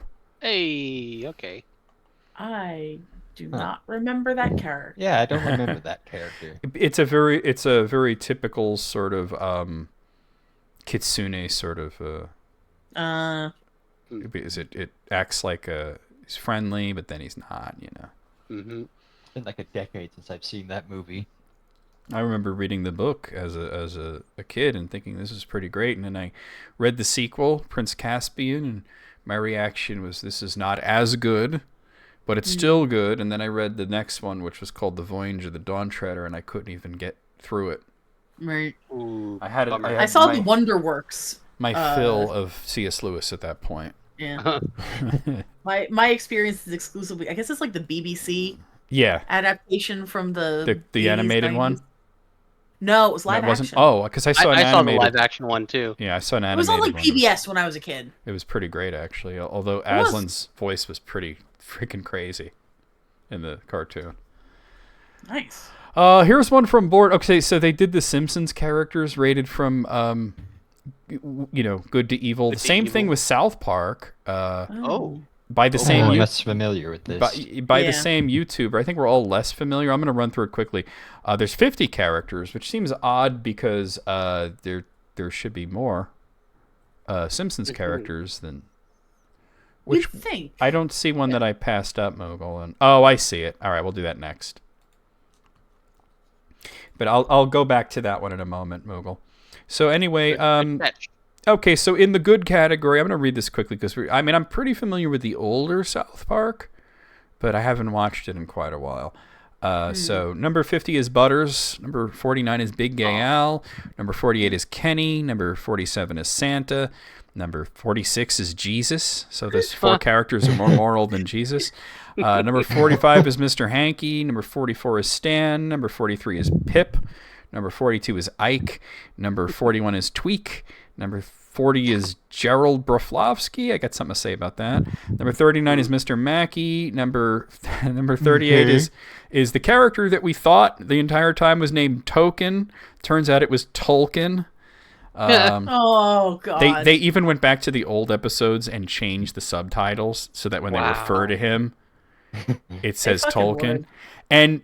And they explained that like when it was written, like because like for example, as Cartman wrote his name down a few times, and they said it was spelled Token, and they go like, yeah, he's a dumbass who doesn't know how to spell. Yeah. Number 37 is Kyle. Number 36 is Timmy. Number 35 is Tong Lu Kim. Number 34 is Clyde. Number 33 is Chef. Number 32 is Jimmy. Number 31 is Mr. Slave. And number 30 is Father Maxie. Wow. So Mr. Slave? Wait a minute. Chef did some terrible things with the Super Adventure Club. he was brainwashed, but there was a period where he was a pedophile. So yeah. I was going to bring that up. As well as the fact that Tong Lu Kim is a psychopath, and Father Maxie murdered some people. And wait, Gerald Broflovsky, wasn't he Dildo Schwaggins? Yeah, I think this might have been written before the whole Dildo Schwaggins thing. I was going to mention that. Didn't he turn out to be the worst online troll ever? Yes. I do appreciate they're putting Butters as like the best good character. I think that's very sweet. Well, I wouldn't say I'm more better than Jesus. He might send me to hell for that. Aw. I think Big Gay Al deserves the top spot. Yeah. I do love Big Al. Yeah. So He's okay. awesome. I think Mr. Slave should be further towards the top as well. Mm. Just because he's a slut doesn't mean he's a bad person. You love what you that love. kind of slave. Yeah. Yeah. So then we get into the gray area, which honestly, if Father Maxie, who was a murderer, I want to point out, is in the good section, albeit towards the middle. You know, the moral barometer of South Park is pretty fucking skewed as it is. That's true. But we have number 29 being Principal Victoria, number 38 being Officer Barbrady, 27 being Towley, number 26 is Dr. Mephisto, number 25 is Sharon Marsh, number 24 is Shelley Marsh, number 23 is Craig, number 22 is Randy. Number 21 is I just want to point this out. Number 21 is Satan. Wow. Now their depiction of Satan is a choice, you know. Oh. Yeah. But they're Yes. literally saying that all these next few characters are worse than him. So number 20 is Cartman's mom. Number 29 is Daryl Weathers. I actually don't know who that is. I don't know who that is. Number 18 is Wendy. Number 17 is Sheila Broflovsky. How is she worse than her husband? Wow, because she's loud? That feels like misogyny, to be honest. What? Number 16 is... Well, she did start a war. True. I take back what I said. She did start a war. Number 16 is Heidi Turner. That's a real background character. Number 15 is Terrence and Phillip. And number 14 is Mayor McDaniels. I would love to see the original author's justifications on these, because I feel like getting just the names in a list. Yeah.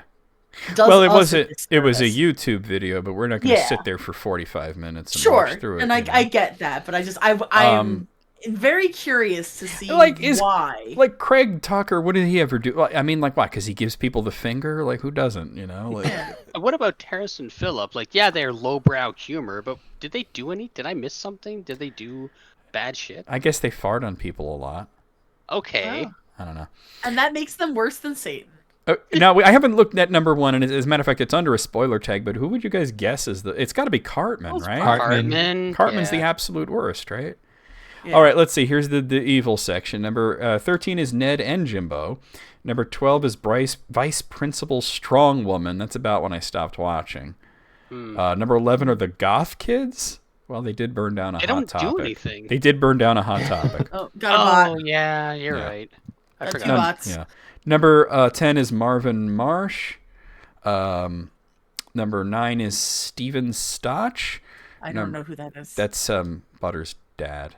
Makes sense. Yeah. Okay. Number 8 is Harrison Yates. If you don't know, he's a cop, so there you go. Yeah, okay. Number 7 is Bebe. Bebe, really? Bebe? What did she ever do? Spread gossip? I know. I remember there was an episode where she grew boobs and it made the boys all like lose their minds, like their civilization broke down. But that ain't her fault. Number 6 is Carolyn Stewart McCormick. It's Kenny's parents. Number 5 is PC Principal. You know, I feel like they've made that character better over time, but it was a really mean-spirited character to begin with. Yeah. Number 4 is Skylar Morse. I don't know that one. Reach for the Skylar. I don't know who Skylar Morse is. Number 3 is Linda Stotch. Number 2 is Mr. Garrison, who is their actual stand-in for Trump right now. Oh, and of course, Cartman's the absolute worst, right? Like, no, Mr. Hankey. He was in the good section. Oh, I'm sorry. Yeah, he was in the good section. Wait, didn't he do bad shit later on? Like he was ousted from the city. For what though? He didn't do anything. They were shitty. Howdy ho. All right. So out of 50, there are a few characters on here. One of them very close to the top. I have no idea. Who the fuck is Skylar Morse? I have got to Google this. Moog says it was the guy from Timmy's band. Yeah, oh my god. Sister. Yeah. He wanted to break off and do Reach for the Skylar. Yeah, he was a guy in his 20s who was dating a 12-year-old. Oh. You know what? Okay, yeah. I feel like that's a justified placement. I forgot about that one footnote. Yeah. Maybe they should bump him above Butter's mom. I don't know.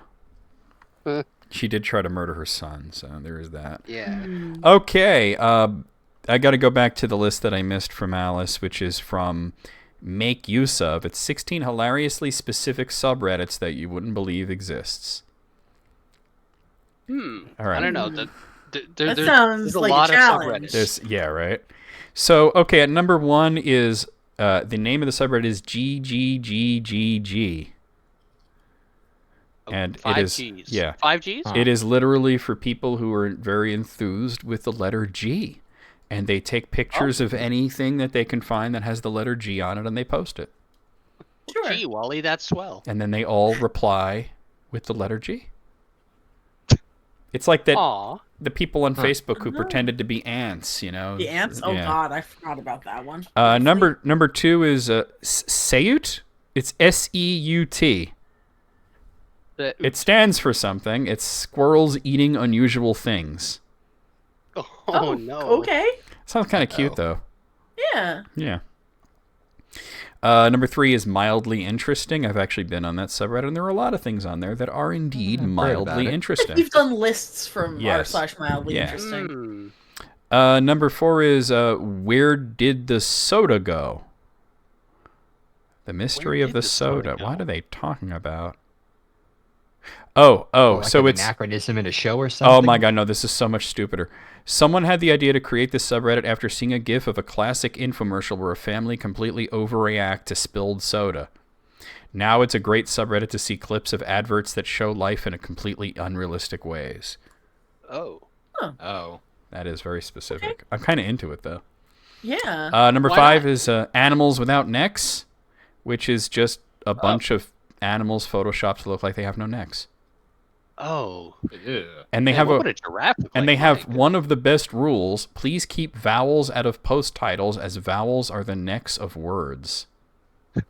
Oh, sure. Sure, why not? This kind of shit is why Reddit is the best. Number 6 is one of my favorites, Tales from Retail. Oof. Oh boy. You could read some. Yep. You can We read could some. get some lists from that. Yeah, we totally could. Some fantastic war stories on there. Ooh. Number 7 is, oh my god, I've seen this, TV Too High. It's just pictures of people who have mounted their televisions far higher than you would expect them to. And that's the whole subreddit? That's the entire thing. Wow. Yes. That's all of it. Is just look at this guy. His TV's practically at the ceiling. That kind of thing. This fucking guy. Yeah. I mean, I brought up TV Too High. Would you care to guess? Let's see who's the closest without going over. How many people, how many members are on TV Too High? Oh god. I don't know. 500. 135. 710. Two, I am going to guess we're also all way too low. 200,000. What? What the actual shit?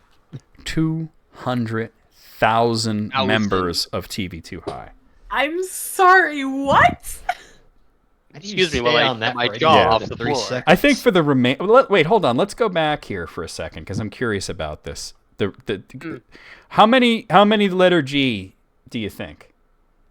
Well, now I just don't know. Yeah. Quickly though. 3,500. Buck 25. 25 or 2,500 or 25,000. What are you guessing here? 125,000. 125,000. You're over. 100,000 even. Oh, I'm over. It's 36,000. Ah. How many do you think are on squirrels eating unusual things? 20,000.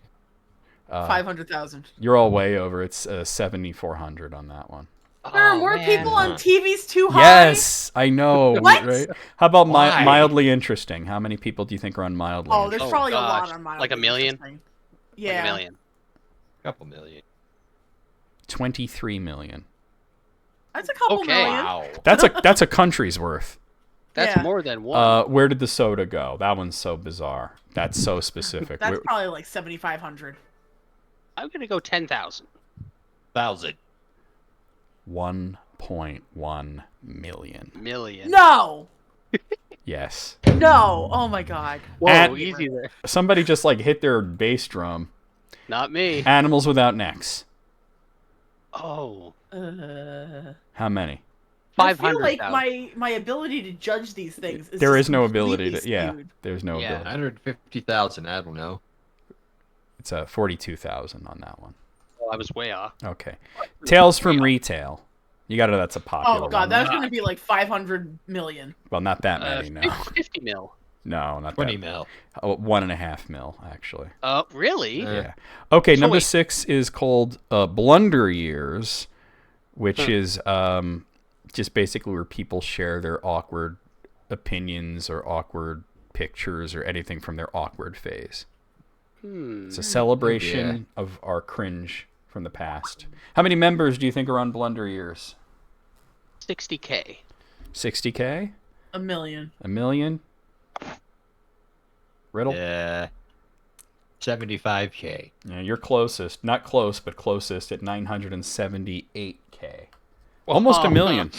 Almost a million. Almost. Yeah, Right at up least there. was close, but you were over. I was over. I Yeah. was All right. further, Number 9 is alternate angles, which is just photos of famous things that you've seen photos of a million times, but from unusual angles. Oh, I'd like that. That would be interesting. Like the back of the Price is Right wheel, for example. Or Oh. one of the popular pictures is the Egyptian pyramids as seen through the windows of a Pizza Hut. Oh, I've seen that one. That's a Yes, good one. I've seen that one. What? How many members would you guess are on alternate angles? 5 million? Way over. 175. 100K. So yeah, Jesse wins because it was 166K. Oh, I keep going over. Yeah. Ah, Number 10 is called Birds with Arms. It's exactly what you think it is. I hate that image. They just Oh. put I arms on don't know if birds. I like that. I've seen these. Yeah. Yeah. How many members of Birds with Arms do you think there are? A million. 7,000. 700,000. Elise is the closest, 1.1 million. Finally. Yeah. Number 11 is called Anti-Meme. Oh. Yeah. So I knew anti a meme. well, you know anti-jokes. This just that Ah, concept yes. applied to memes where there's really no joke or point to it. It just is what Yeah. it is. How many members do you think are on anti-meme? I'll go 66,000. 9,000. Oh, I don't know. It was gonna be like 900,000. Elise is by far the closest because it's 952,000. Oh, wow. Yeah, you were very close Huh. on that For one. anti-memes, there's like Yeah. nothing to it. I know. Number 12 is We Want Plates. I am familiar with the concept of we want plates. I don't get it. Like So license it's plates? there's a trend where you go to a restaurant and they serve your food on something that's not a plate. Oh, jeez. I've noticed that this happens a lot more frequently in Europe, Yeah, or and they will serve Yeah. your food on dumb shit like yeah, Like your they're trying drink, to be Is wacky. that your drink is in a jam jar. Your food is on a roof tile. You get a mug of fries. You know. yeah. So this is saying, hey, we want plates. I would imagine a lot of members here. How many members do you think are on We Want Plates? Oh god. I bet I'll that's go another with 5 million. 900,000. I'll go 1 million. One. Jesse's exactly right. 1 million. Oh. Yeah. Oh. Number 13 is a place called Mildly Vandalized. Just showing, Mildly. it's sharing pictures of vandalism that is quite mild. Huh. It's just a little roughed up. Yeah, exactly. I'll go 70,000. 150,000. 7 million. Whoa. At least Hey, it's the go big. closest at 424K. Wow, I that's thought a it was lot going to more be than I small thought. time. Yeah. Number 14 is Far People Hate. Huh? What? Huh? What's, that what's this the is- explanation for this This one? is Is that a a hate group for subreddit. far-sighted people? No, not quite. It's when you take a picture of a monument or something and there's like people in it, but they're really far away, but they're somehow ruining the picture for you. Oh. How many Oh. members? This is extremely niche. How many members do you think are in this like crazily niche? 25,000. 7,500. 5,000. Elise is the closest, is 39,000. Oh. Wow. That's still a Yeah. lot for such Uh, a number- niche thing. Number 15 is Perfectly Cut Screams. Oh. So That's it's self-explanatory. it's all about sharing videos that cut off as soon as somebody screams. I think I've seen Yeah. some of these. on Especially Twitter. if you cut it off mid-screen, they love that. Oh, yeah. That would be good. Yeah. How many members are on this? Oh, there's gonna be a lot in this one. Every video ends with Oh, 900,000. 1.5 mil. Ooh. I didn't hear what Riddle said. 10 million. Yeah, Elise is closest. It's 2 million. Wow. Number 16 is this is the last one. It's called Desire Path. Oh, okay. Desire Path. It don't says know what that it is. showcases photos of paths that humans prefer rather than those that humans create. So, like, if there's a corner you can walk around, but you just like cut through the corner instead. That's the desire. That's a desire. No, path. no. Actually, what they're saying is they like the example given is a curvy concrete path surrounded by Yeah. grass might look interesting, but it's not the most efficient route. If enough people walk in a Oh. straight line through the grass, a desire path forms. Yeah, I think that's kind of what I was implying. Like, there's a okay. path that goes like straight and then turns a corner, and you just go on the No, diagonal. but what they're saying is that by so many people doing that, it has eroded it, It has and you can Right, right. visibly Yeah, I you guess I can didn't visibly see And it. my Yeah. description that well. Yeah. Okay, so how many? This is very strange. How many members do you think are on there? Oh. 30,000. 200,000. 100,000. Elise Can't Stop Winning. Yeah. 329,000 on there. Wow. Too many. Far too many. I mean, do it's not just like, see here's Reddit. another picture of worn grass. You know what I mean? Yeah, right? It's like, ooh. All right, number 6 out of 16. Yeah, this was fun though. 16. Yeah, that was fun. That's a 16. Fun to discover. 16. Yeah. Fun to 16, try and guess I'm how many people have decided that these are things that they want to participate in. Yeah, because at first you're thinking, oh, there can't be that many, and then that first one that we did was like, oh crap! Now they start getting 23 million. Yeah, 400 billion grand. So here's one that Almighty Santa there's sent us. one- Go ahead, Riddle. I was gonna say there was one subreddit I was disappointed on there. It's the Fuck Mindy subreddit. What did Mindy do? She's an NPC in a Pokemon game that trades you a Haunter, but it has an And Everstone, holding an so it Everstone, doesn't yeah. actually Oh. evolve. Yeah. Is that a bad thing? Haunter Yeah, it only means it won't evolves if evolve. you trade it, and if it's holding an Everstone, it won't evolve. Oh, that's So mean. yeah, it is mean. Okay, so Almighty Santa sent me the underrated shooter games that are definitely worth a second look from Ranker.com. Now, the thing about Ranker.com is how many are on here tend to be how far we're willing to Oh boy. scroll, but apparently there are only 15. So yeah, these are shooter games that are just like kind of flew under the radar, and they're saying, hey, these are pretty good. So number 15 is Alpha Prime. It flew so far under the radar I never even heard of it. Now, by shooter, do you mean first-person Yes, shooter? first-person shooter. Okay. Yeah. Not like a shmup or No, these are all first-person shooters. Number 14 is Section 8 Prejudice. I know about Section 8. I didn't know there was a sequel, to be honest. Oh, God. Yeah. Just don't be prejudiced against it. Number 13 is Insurgency Modern Infantry Combat. This is so Roll like off the tongue. generic, the title, you know? Yeah. Like Yeah. we've got a Modern Warfare at home, you know? Number 12 is Tunnel B1. Well, like Tunnel B-hole. Yo! It's an old one. This was on PlayStation and Saturn, so... Oh. Yeah. Ooh. Number 11 is Warface. That's a good Yeah. name. See, but the Yeah. first sentence turns me off to it because it says it's a free-to-play online first-person Eh. shooter. Womp womp. Alice, by the way, said at least there wasn't dragons fucking cars, which is a real subreddit. Oh, Yeah. dear. Yep. Oh. Yeah. Number 10 is Red Orchestra 2 Heroes of Stalingrad. Heroes of Stalingrad. Yeah. Okay. There you go. Never heard of it. Number 9 is Soldier of Fortune. I remember Soldier of Fortune. Sounds familiar. Number 8 is The Operative No One Lives Forever. I've heard of that. That's not underrated. It's just bad. Yeah. Oh my god. Number 7 is Far Cry 3 Blood Dragon. That is definitely... That is an yeah. awesome game. I have it. If you like the synthwave aesthetic and shooting people in the face, then, you know. Number 6 is BioShock 2. I feel like it's no longer underrated. I think like everybody has sort of come around to BioShock 2 is actually the best Yeah. one. Wait, really? Yeah, I would say so. Uh, A lot of people have come well, it's around not my to that. favorite. Haven't played any of them. Oh, Well, you should. They're pretty good. You got a treat waiting for you if you do. Number 5 is Prey. Yeah, agreed. Heard of that one. Yeah, Prey's underrated. Number 4 is Spec Ops: The Line. Well, this one's technically not. Sorry. This Thought one's I muted myself. different. Which Prey? It was the 2006 Prey. Spec Ops: The Line. I think everybody knows about it. Like, I've heard of it. you know what I mean? It's not. Everybody kind of knows. Number 3 is Call of Juarez Gunslinger. Yep. Heard of Absolutely. Oh, yeah, I remember. Number 2 is Singularity. I'm not familiar with that one. it.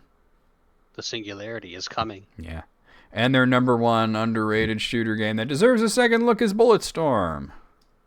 Oh, Super Noah's Ark 3D. Yay! You gotta fire I the prefer pellets. Bone Storm. Bone Storm. Buy me Bone Storm or go to hell. Go to hell. Out of 15, 7.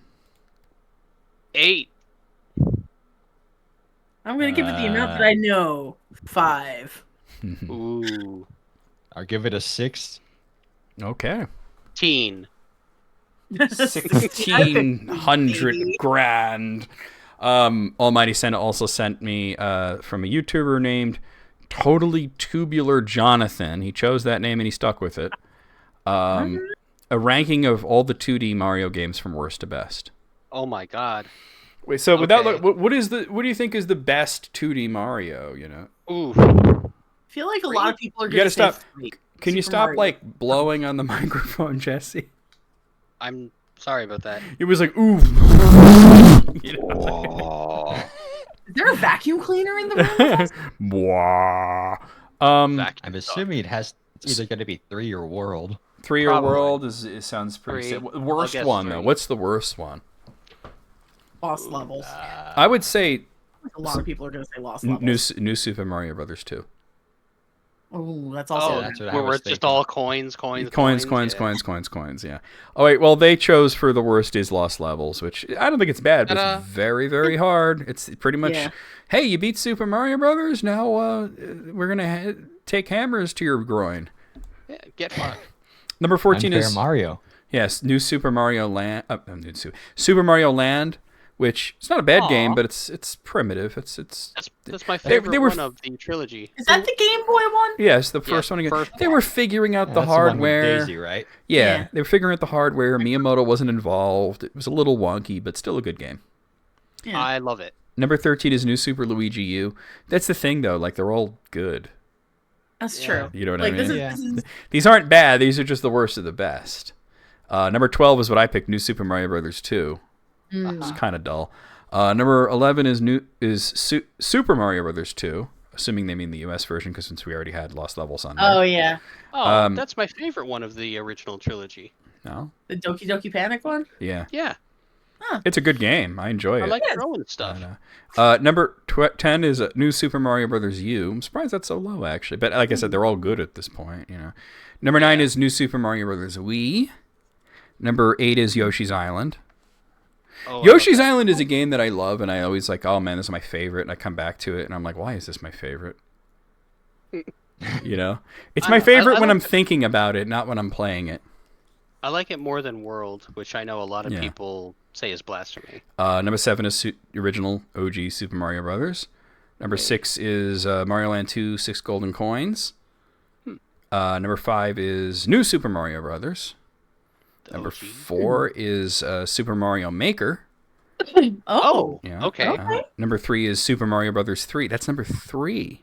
Whoa. Wow. What they So, put higher than that? Well, World. okay. So Well, World is no. number- I'm going to tell you right now that World is number 1.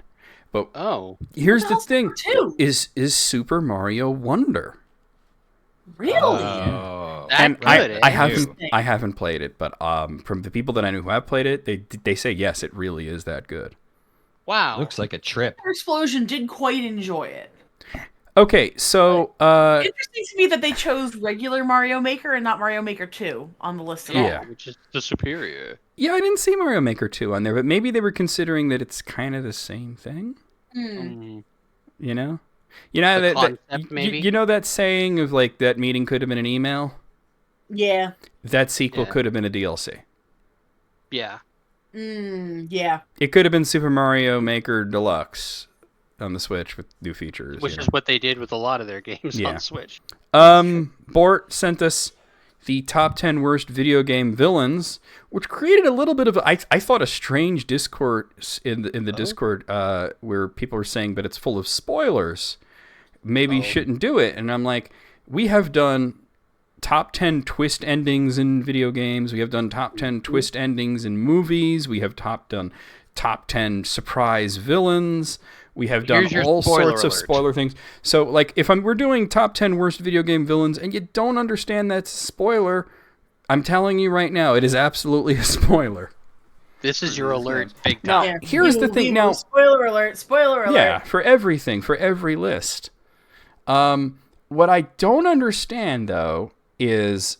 Well, Bort heavily edited this after I talked to him because of the discourse. Bort DM'd me like, "Did I do something wrong?" And I was like, "No, you didn't do anything wrong." Don't worry about it, I told him. But I did say that I was confused whether worst villains means that they're just not that great as villains or they're the worst. Like they're The most evil. The most. And he clarifies that these are villains that leave you unimpressed, scratching your head, or even cringing. Okay, so they're just Awesome. not Okay. good. Yes, and Mediocre that scared the villains. shit out of me. Was that that's a YouTube subscriber alert that came through. It scared the hell out of me. Okay, so top 10. There's some dishonorable mentions here that I'm going to go through. We have Valadar from Fire Emblem Awakening. Thankfully, not the main villain. Jasper Bat Jr. from No More Heroes 2. Not sure about that one, really. I haven't played it. Team Flare from Pokemon X and Y. Oh, I love Team Flare. Yeah, they're not really popular in the fandom. Yeah. I'm sure they're not. Dark Claw from Professor Layton versus Phoenix Wright. Oh. I mean, I like her, but she's not much of a villain. Yeah. Turleen Calypso from Borderlands 3. Alduin from Skyrim. I think Alduin was great. I think the fight was disappointing. The second fight was a little better because there's like meteors falling and you had the heroes of Skyrim with you. Deadly Six from Sonic the Lost World and Harry Moleman from Sam and Max. But let's get to the actual top 10 list. So number 10 is Lorithea from Xenoblade Chronicles. I just played through this, and, you know, the thing about Lorithea is that she's so obviously evil when you first lay eyes on her. That There's not much of a surprise. There's no surprise when she turns out to be one of the major villains. She's sort of like part of a triumvirate that supports the main villain. But she's just got that evil voice and everything. So, yeah. Got it. Number 9 is anybody. Guilty Spark from the Halo series. Yeah, I disagree with that. I got to disagree with it, but I understand where they're coming from because he is an annoying little shit. You know what I mean? You just, like, when you first meet him, you don't know he's a villain, but you do want to shoot him. I'll take your word for it. So it's a bit of a fantasy engage when you do get to shoot him. It's at the end of Halo 3, but, you know. Like shooting the duck hunt dog. Yeah, except it's a floating TV that won't shut the fuck up. Oh. Yep. Number 8 His is... motivations are actually pretty interesting, especially if you get all the lore. It's very computer logic, you know? Like, very Asimov-in sort of thought to it. Okay, so number 8 is Heldalf from Tales of Zestiria. Haven't played it, don't know. Yeah. Shrug. Yeah. Number 7 is Macrocosmos from Pokemon Sword and Shield. I did not get far enough in that game to know who they are. Yeah, I mean... I mean, it's interesting to fight League officials, but... Yeah, I mean... The entire villain arc is just him not being able to wait one day to solve an energy crisis. Really? What's interesting about Macrocosmos is it kind of goes to the original thought of the Pokemon manga that the League were evil. But... I did like that. But the champion is not, and that sort of throws it into like this weird thing because he's just a well-meaning boob. You know what I mean? Very much a himbo. Yes, very much. Himbo. Okay, number 6 is Corypheus from Dragon Age Inquisition, which I have not played. Yeah. Oh. Number 5 is Cyril Le Paradox from Sly 4 Thieves in Time. I've never played a Sly Cooper game in my life. Yeah. They look good, Time though. travel. Yeah. Number 4 is Garon from Fire Emblem Fates. Okay. I mean, as far as Fire Emblem villain goes, they tend to be way over the top, pure evil.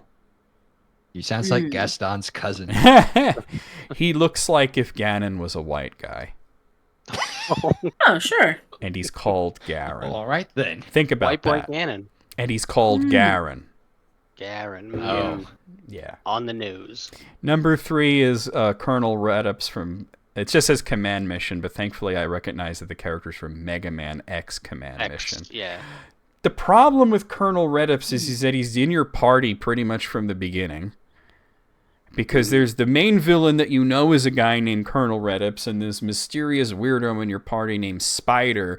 And if you can't realize that Redups is Spider spelled backwards, I have some shocking things to tell you about Alucard.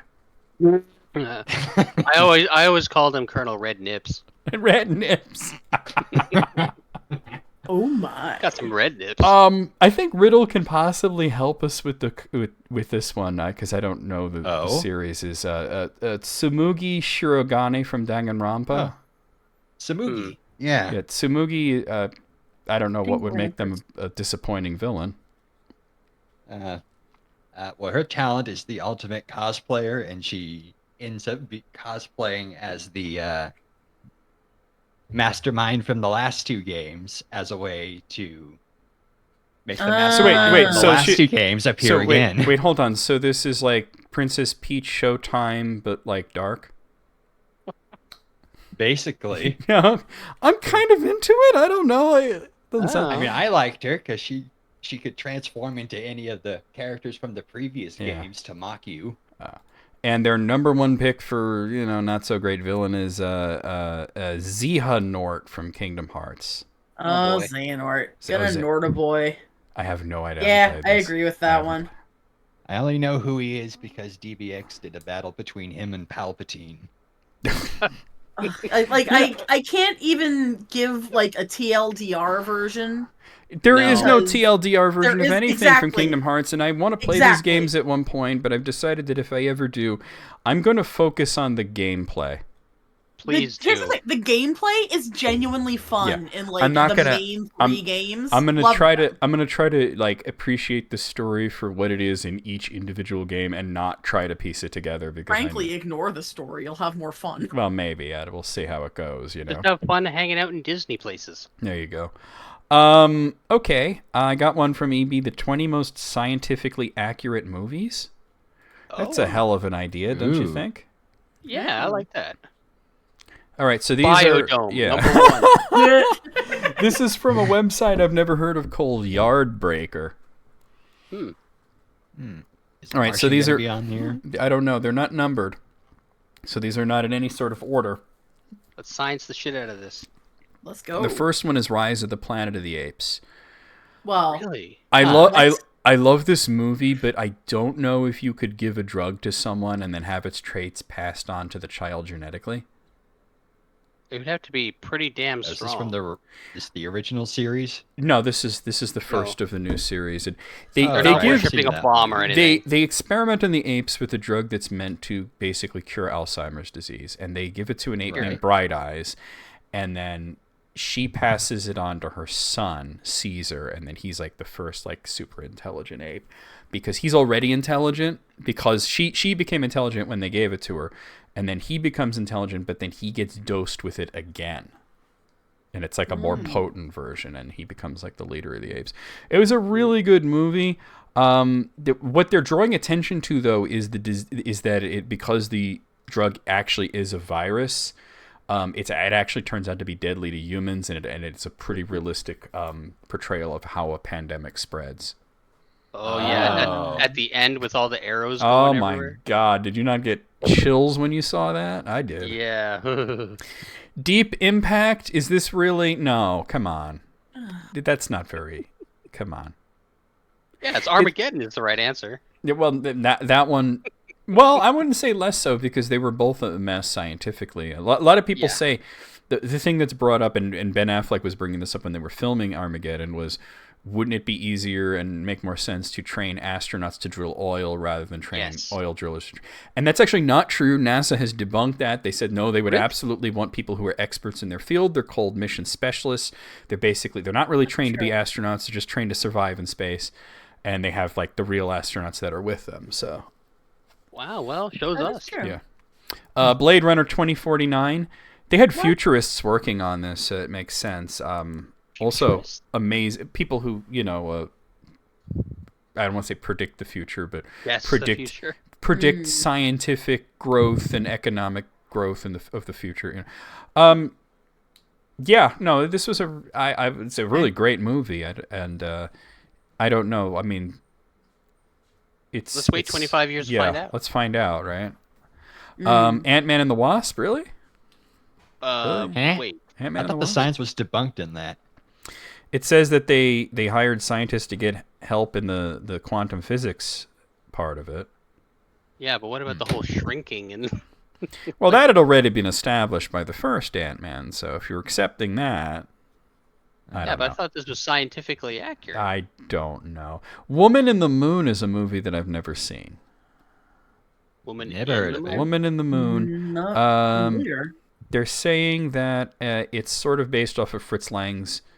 Oh no, this is Fritz Lang's movie, but it's sort of based on George Meals' A Trip to the Moon, which is not scientifically accurate. So they were trying to No. make a more accurate version of it, but it was still 1929, so it's accurate to the way that they understood that things worked in 1929.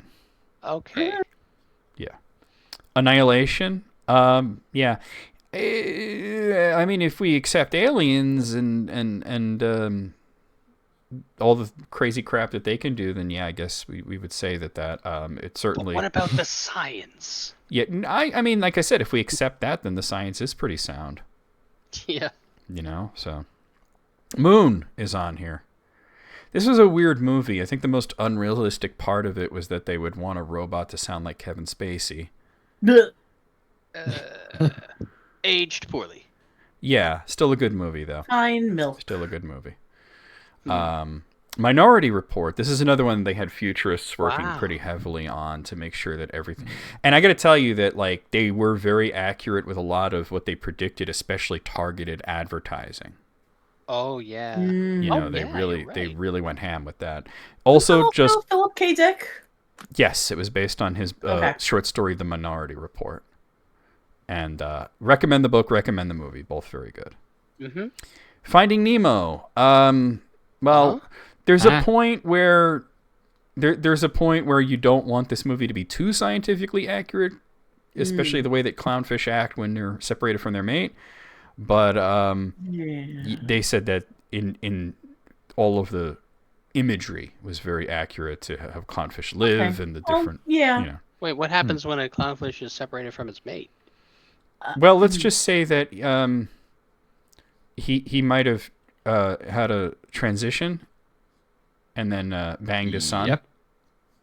But that- That's Um, what I would did have not happened. know that. Yeah, that's what would have happened if there was no if Okay. if there are two male clownfish, one of them will turn female to mate with the other. Hey, cool. Gattaca is on here. I Gattaca, remember oh that. man, this was a good movie too, and Yeah. it's less of a science fiction and more of a murder mystery with a science fiction backdrop. And it's very grounded. I would agree that it's scientifically accurate. Oh, when he had to take like peel off of his fingerprints. Oh, Ugh. that was brutal. There was some. Ow. The Andromeda Strain is on here. I guess this is another one more, for its time. Yeah. Yeah. But I it guess it holds up. Michael Crichton did a lot of stuff that was like turned out to be scientifically accurate, even though he had no way of knowing. Especially with Jurassic Park, Apollo 13. I mean, it's literally a true story. Based on a true So story. that And it Maybe Yeah. the depiction. yeah. The Martian's on here. The I heard that the book was really like they put a lot of research into that one. The book is amazingly funny. Definitely, they cast the exact right guy to play him. Matt Damon was perfect as that character. There are a few things that cast it all into question. You really like human fertilizer would really not work well enough to grow potatoes on Mars. It just wouldn't work. They would be radioactive and you would die. Sure. But other than that, they did an amazing job of it, and I love this movie. Cool. Her. Well, look, I mean, I've seen ads literally telling you that you can have an AI girlfriend. This is Yeah. true. I don't know why you would How want accurate that but is. Her is basically about that. I don't think the apps you can get will sound like Scarlett Johansson, but Not anymore. Arrival, one of my favorites. Oh, The time yeah. travel aspect of it comes into question, but they do it through a 4D sort of way. Like, I think that time travel can be accurate in that sense of time being a dimension and seeing across it instead of traveling through it. Interstellar did a really good take on that. Arrival, I love it because aliens arrive on Earth and the entire movie is about trying to communicate with them. Like it's about trying to linguistics. It's about trying to That's figure what I was out. gonna say. I thought it was like a linguistics kind of. It's all about linguistics, yeah. Cool. So Excellent movie, highly recommended. Contact is on here. Oh, I like that. One. Carl Sagan wrote it, so you know it's going to be pretty scientifically sound. So, what's funny is that he wrote it as a movie, and nobody wanted to make the movie, so he turned it into a novel, and it was successful. And then they decided to adapt it into a movie. I saw the movie and then started reading the novel, and then put the novel down. The And novel is a lot a lot of words. It is.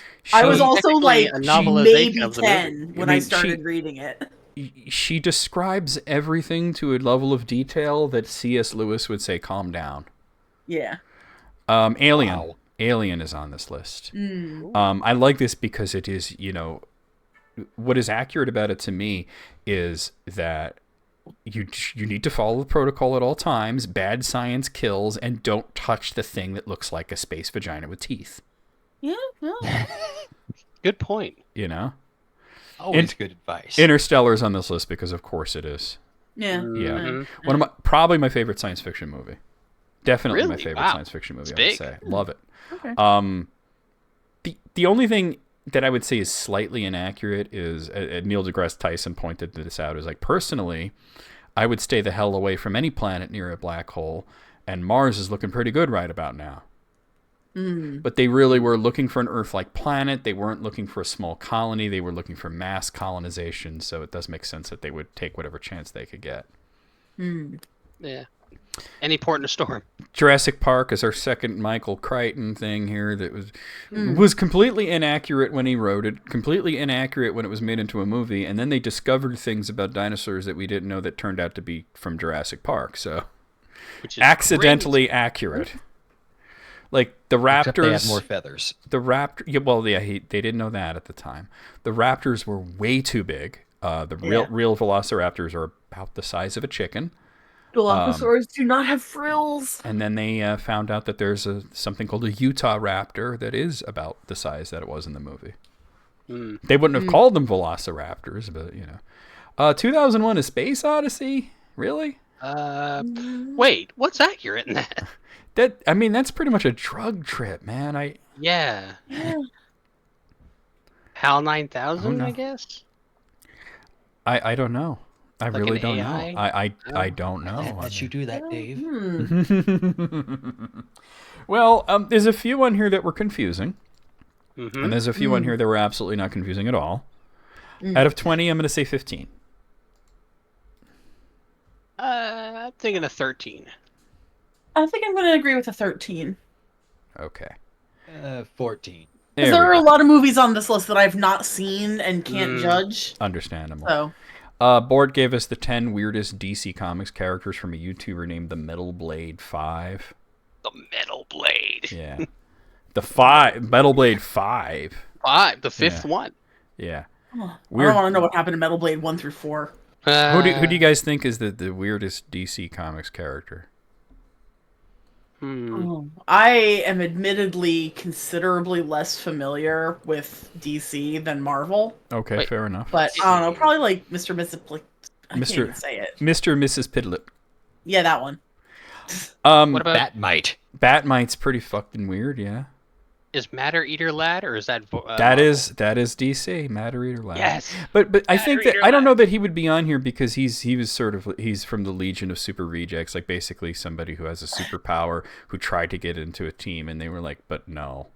Arm Yeah. fall off guy. Yeah, Arm Fall Off Boy. Oh is yeah, another yeah, one. yeah. My pick for the absolute weirdest would be Brother Power the Geek. What? He What? was it was like a mannequin that was enchanted to life and acted like a hippie superhero. Oh, fuck. Brother Power the Geek. That's what I would say. But then again, like you know how Elise, you said that you're like a lot less familiar with DC. Did you miss that? Did I miss what? She said, "Oh fuck," and then dropped out of the call. Oh, no. Oh. I'm in streamer mode, so I don't hear the sounds of people leaving or coming back. So, Oh yeah. Uh-oh. yeah, we lost Elise. So yeah, I don't get the hang up sound. Huh. So that way it doesn't come on the stream, you know. Right. I think one of us might have been talking when it happened, but I did. No, hear the- I heard her say "oh fuck," but I thought she was reacting to something that one of us said, and Well, Elise, hope you're okay. She's completely offline, so the possibility is that her internet may have went out. Womp womp. And the oh fuck may Here's have hoping been. that's all it is. Yeah, the oh fuck may have been reacting to something we said, and then by coincidence, that happened. But we're gonna have to power forward. Mogo's a good pick, Wayne. Mogo is a Green Lantern that's also an entire living planet. Yeah, with the giant Green Lantern symbol. Yeah. But Elise had said that she was way more familiar with Marvel. I'm way more familiar with DC, so I don't know if this list is going to go as far as like Brother Power the Geek, you know? I hope it does now. Yeah. I there's another character. I wish I remembered his name, but he was this skeezy sort of businessman guy that was like a Green Lantern villain that, you know, doesn't seem all that interesting until you realize he looks and acts exactly like Stan Lee. Oh, Okay. We Elise posted a message. Her computer crashed, and she's having difficulty bringing it up again, so she's not going to be able to jump back in. Oh, She has crud. been having Pity. computer issues recently. So I'm Drat. assuming, We wish you the best, Elise. she said that it was kind of a bit better earlier, but still not so sure. But yeah, she probably just hopped on her phone to say that. But okay, so we're just gonna push forward then. I mean, we're almost done. We only got like a few lists left anyway. Okay. But anyway, yeah, he was based on Stan Lee, and it was Jack Kirby having a little fun with it, you know. Bat Cow, Believe man, it. I don't think we can count Bat Cow as a cow. I mean, that was literally just a cow. Damien saved a cow, and noticed that it had a symbol on it, the spot, you know, looked like the Batman symbol a little bit, and he gave it a mask and called it Bat Cow. And his father, Batman, comes in and is like, "What's going on?" And he's like, "This is Bat Cow. He's my new sidekick, and also I'm a vegetarian now." Okay. All right. Well, number 10 is Dexstar. Dexstar only comes off as strange until you know a little bit about him. He's literally a cat. Aw. And the first time is he the Rage one? yes, he's a Red Lantern, and he seems to just be some sort of cat-like alien. There are aliens in the Green Lantern Corps or whatever that look like animals from Earth, and then you learn that he is the Red Lantern of Earth. He was an actual cat. Oh dear. And he's more of Atrocitus's pet than anything. That is one angry cat. He has good reason to be angry. Yeah. Yeah, it's a really sad story. Like the Dexstar origin will make you cry.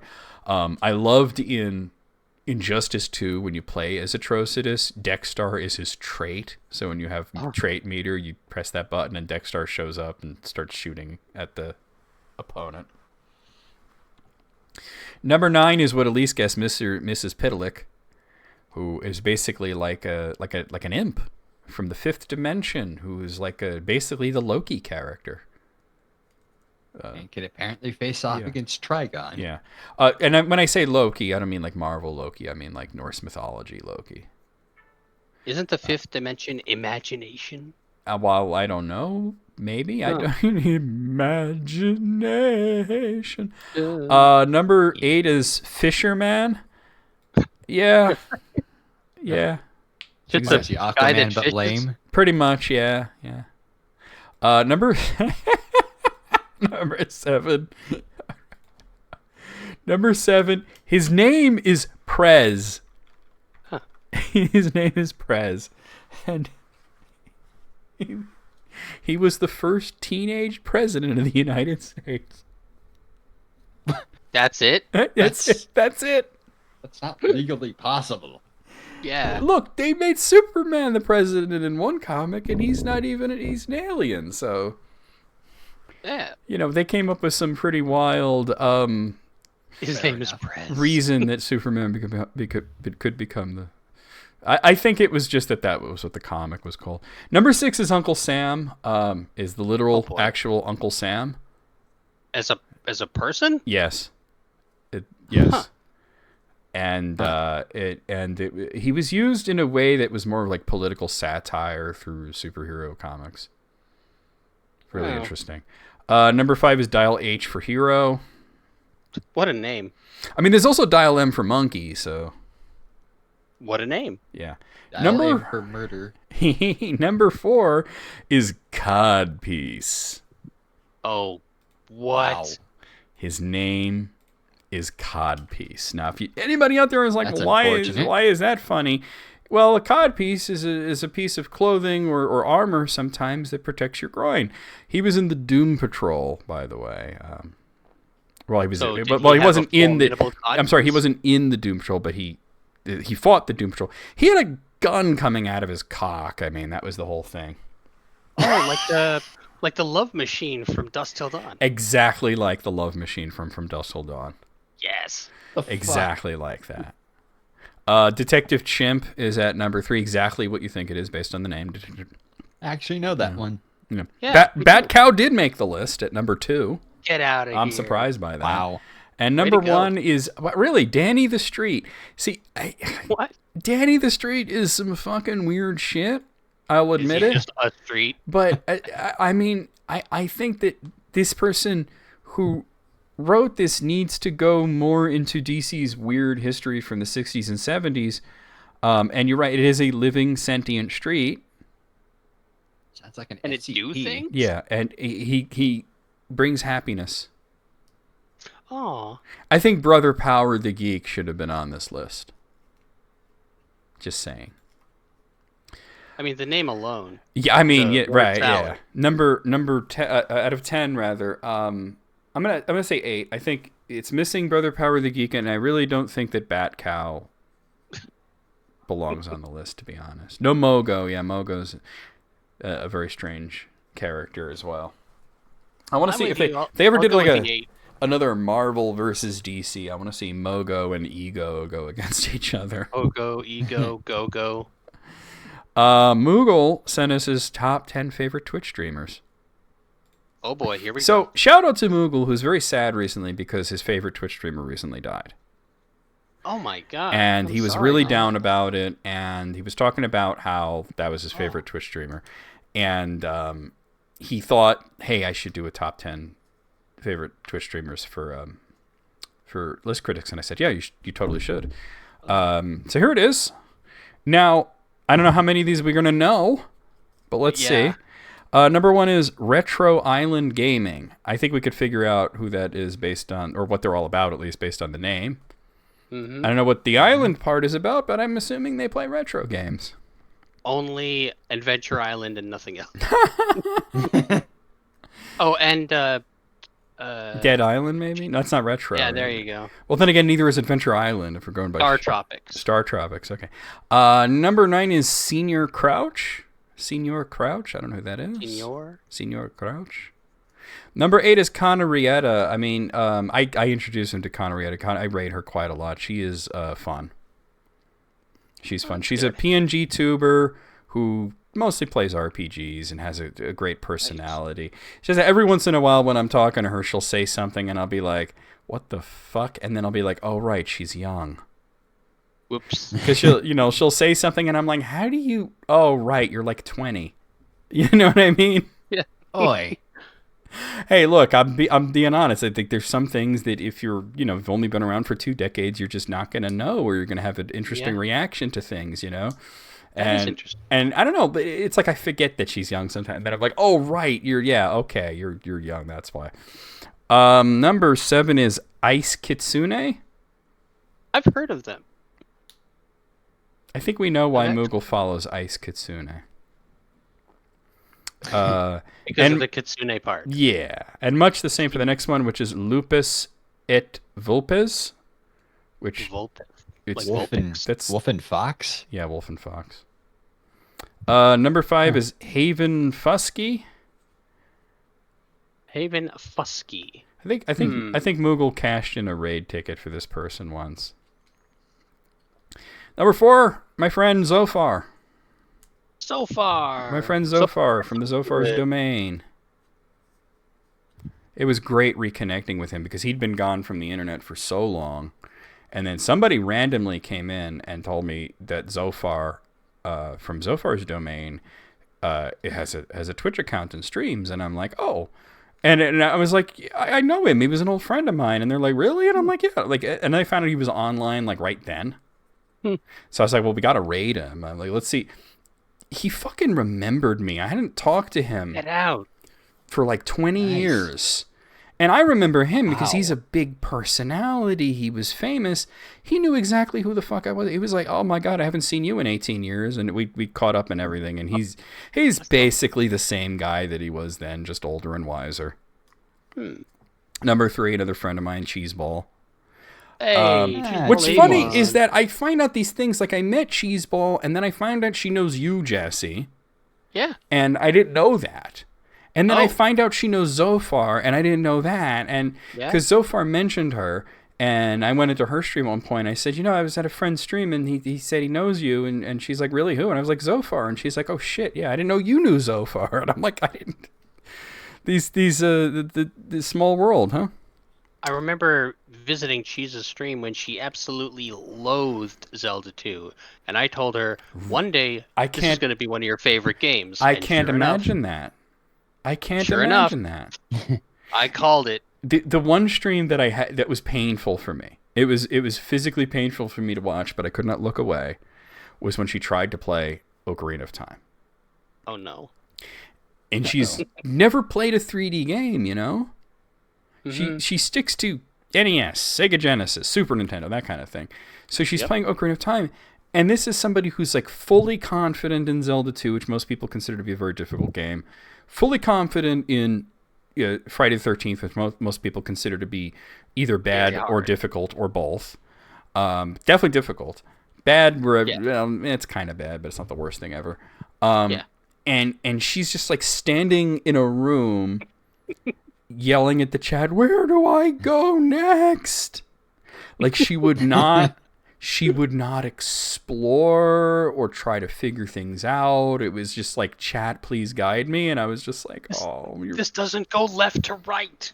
yeah, exactly. It was like, okay, turn like 20 degrees. Okay, that's too much. Okay, now go forward 2 steps. Okay, now turn this way. And it was like it was like the fish that plays Pokemon. The fish that plays Pokemon? Yeah, there was a fish bowl, of and they that. put like Game Boy controls, and then whenever the fish would swim over to like the right, it would go right. Oh. It was just like it took her like 2 hours to get through the Deku Tree, and I was like, What? 2 hours? I couldn't man. do it, man. I couldn't do it. But she's a great personality. Number 2 I've never heard of is Time Twister. Oh. Never heard of Oh. And number 1 is a tie between Tie. Kutsuniki42, who recently passed away, and me. Hey. Which is awkward, but this hey. guy. But Moogle did say on the both on the Discord and on my stream when he was talking about Kitsuniko's death and how he felt about it, was that was the only streamer he watched as often as he watches me.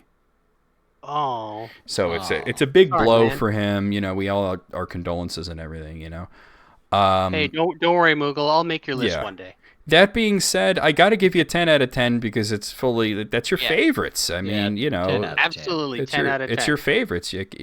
There's not much arguing about it. That's the people that you enjoy to watch. I disagree. No, that's not what your favorite is. Yeah. Our final list is from Bort, and this is from a YouTuber named Anna Retro Tip, Uh-huh. and it's 18 canceled game consoles. Oh, console. Sometimes consoles get The canceled. first one that came to my mind was the Neptune. That's actually the first one on the list, yeah. Yes. So I got one. Sega wanted to just basically make the whole fucking solar system, They Yeah. had the Saturn after that, but they were also working on the Neptune, which was basically going to be a 32X standalone console. Yeah, which- with Genesis baked in and all that. Yeah, which is just like basically if that would have been a Model 4 Genesis.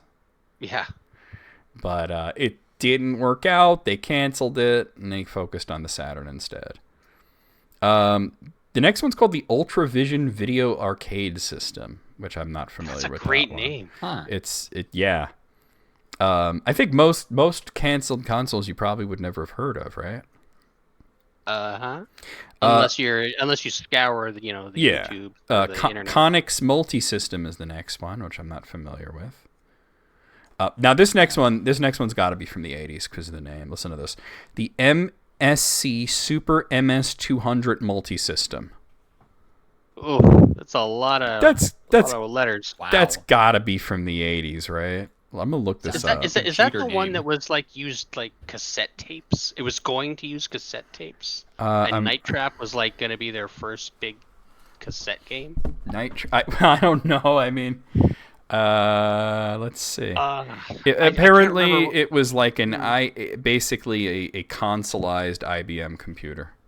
Okay. So that's why. Not what I was thinking. The Atari Cosmos. Oh, Not familiar that with sounds Atari neat. Cosmos. I've never heard of that. was that going to be like after the Jaguar? Before the Jaguar? Now, well, Tramiel said that they were going to do like a Jaguar 2. He said it's already in the planning stage. He was lying. Yeah. So there you go. It was going to be another handheld, apparently. Oh, Yeah. You know, Huh. the Lynx doesn't get enough credit for what it did. From the dates here, it looks like it was before the Lynx, and they canceled this and then made the Lynx. Oh, well, good on them. Yeah. They're like, we have to name everything after cats now. Meow. The next one is the Infinium Labs Phantom. I remember Sweet. hearing a lot about the Phantom. That the cryptid name? I mean, it pretty much was a Phantom because it never came out. Ayo. But yeah, it was basically like something that was never going to happen. It was going to be like a Labs?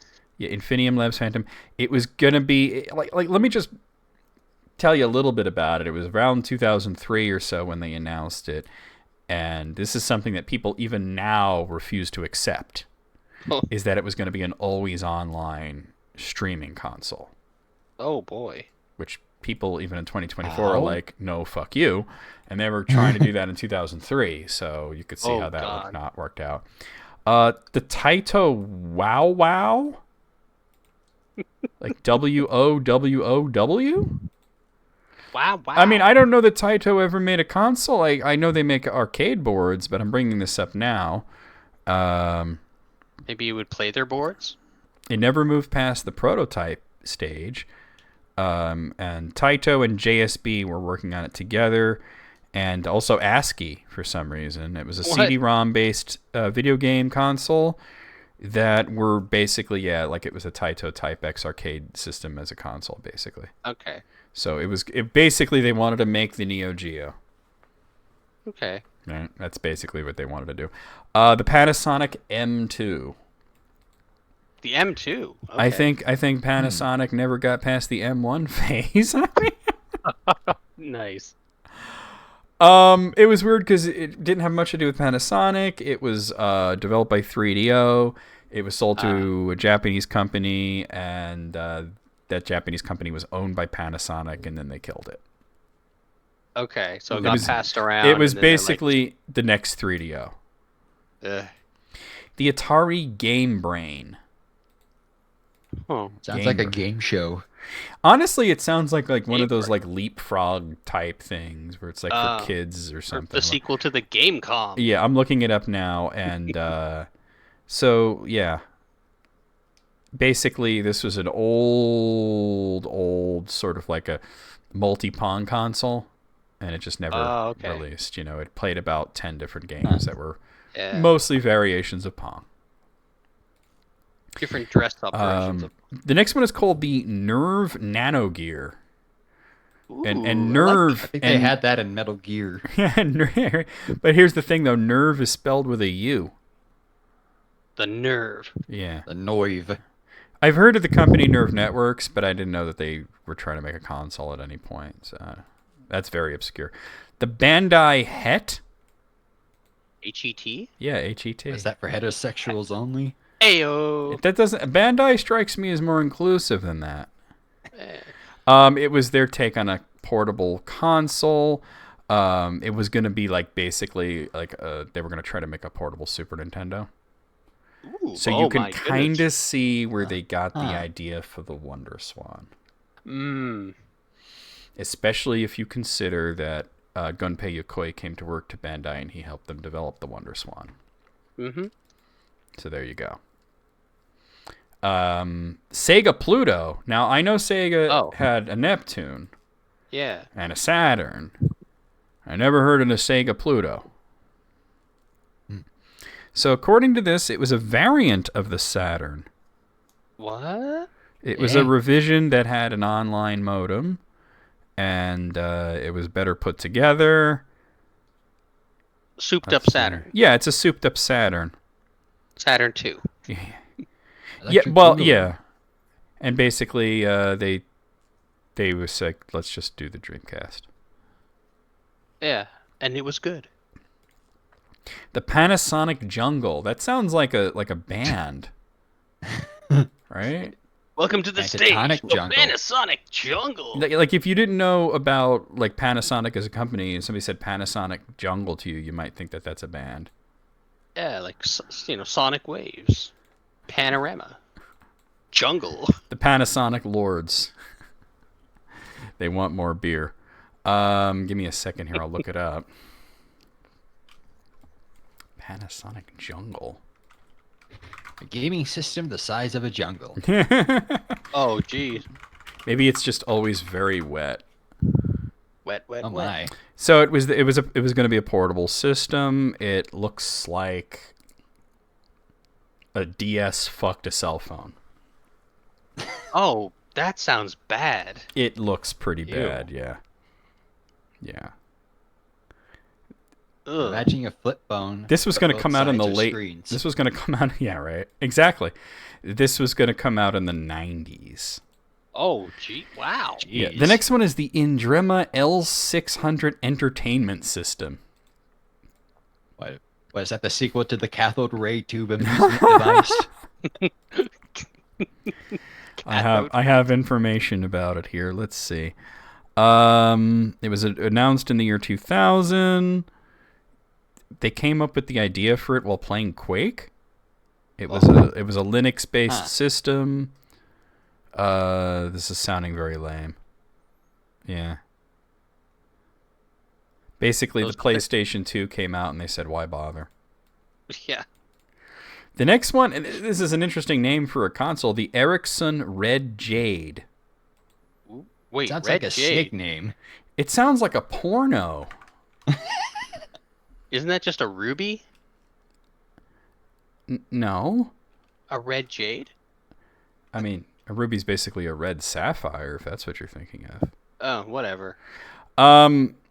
It was supposed to compete with the Game Boy Advance, but it looks more like a Tiger Electronics fucked an N-Gauge, so. Just picking terrible systems, Yeah. fucking each other. Yeah, they had a baby and then they peed on it. The next one is the Action Game Master. Sounds like a character that's from awesome. a really bad comic put out by Valiant in the early 90s. Action Game Master. The Action Game Master. Is that Captain N's title? Sounds like it. Yeah, the Game Master. This was going to be a handheld console made by the same people who brought you the absolute classic Action 52. Oh, no. No. No. Yeah. So you can imagine that the platform mascot probably would have been the Cheetah Man, you know? Yeah, they tried to sell those things hard. Yeah. Sega VR is on here. That didn't last very long. It was Self-explanatory. Yeah, it was the 90s. Nobody wanted a VR console. Then we have yet. the Atari Panther. Okay. Another cat one. Was it When's the Puma? another handheld? Yeah. So it was the Puma. This was basically what they were working on before they worked on the Jaguar. Next, they had the Ocelot. Yeah. Because they had the 7800. It got good Yeah. reviews, but nobody bought it. They had that weird XEGS thing, and they said, let's create the Panther, and then it never happened. They said, let's create the Jaguar and the Lynx, and then that happened, and then Atari stopped happening. Yeah. And the last one on here is the Hasbro Control Vision. Hasbro Sounds tried like a their mind control device. It's the Justin Chamber. Oh, gods, no. put it on your head. It used VHS tapes. Okay, maybe this is what I was thinking of. Huh. Yeah. That is just... And the game was called Scene of the Crime, which became Night Trap. Oh, okay. But Right. apparently they were gonna do more things that would have been like make my video type of things. Night Trap was developed for this originally, Yeah. but Okay. obviously that didn't happen. Also, the guy who created the console later created the game Sewer Shark. Oh, you think this is a video game? Sewer Shark is pretty bad too. I mean, Yeah. as far as FMV games go, it is one of the worst ones. It is one of them. It is one of the games of all time. How many were on this list though? 18. These certainly were all canceled. Yeah. I can't. 18 then. Yeah, 18. I can't think of Yeah. any canceled consoles that weren't included Yeah. here. Confirmed. 18. Yeah. I mean, I can think of consoles that should have been canceled that never were. 32X. Well, I'm thinking way worse than that. I mean, do you remember that they were advertising it called Project X? Yeah. And the image was like Mario's hat being squashed under a giant X.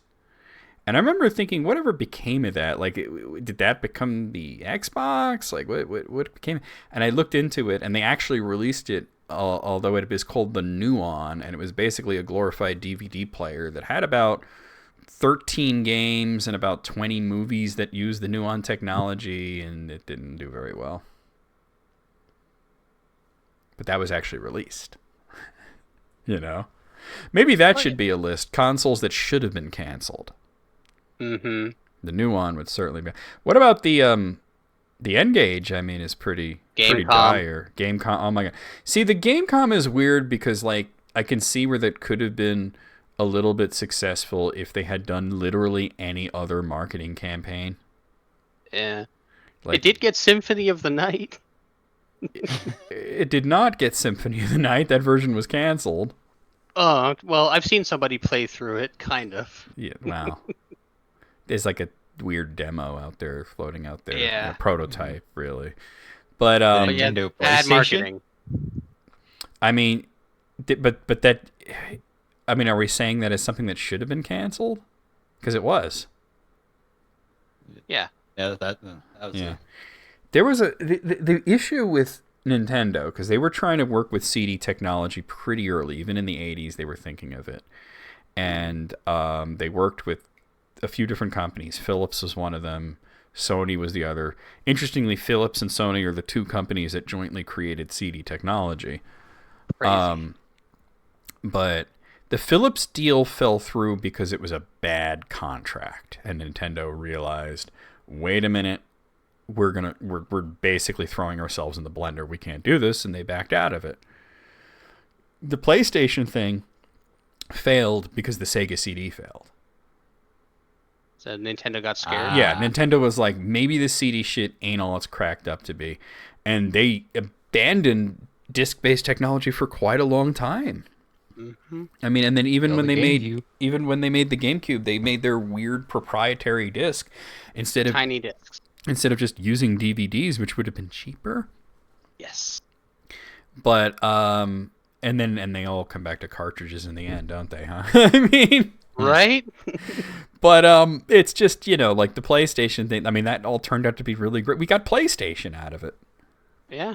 It turned out to But be somewhere pretty out great. there in the multiverse is the Nintendo PlayStation. That's Nintendo PlayStation competing against the Sega VR. Yeah.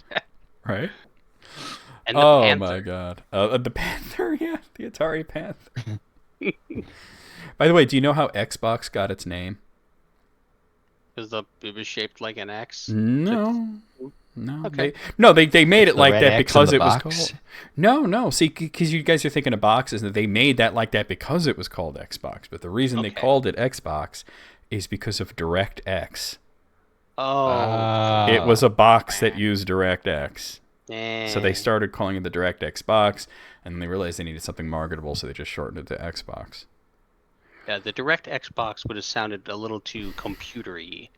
Well, yeah, but that was just the internal thing that they were calling it for a while. Like, I mean, Nintendo was calling Dolphin. the GameCube the Dolphin.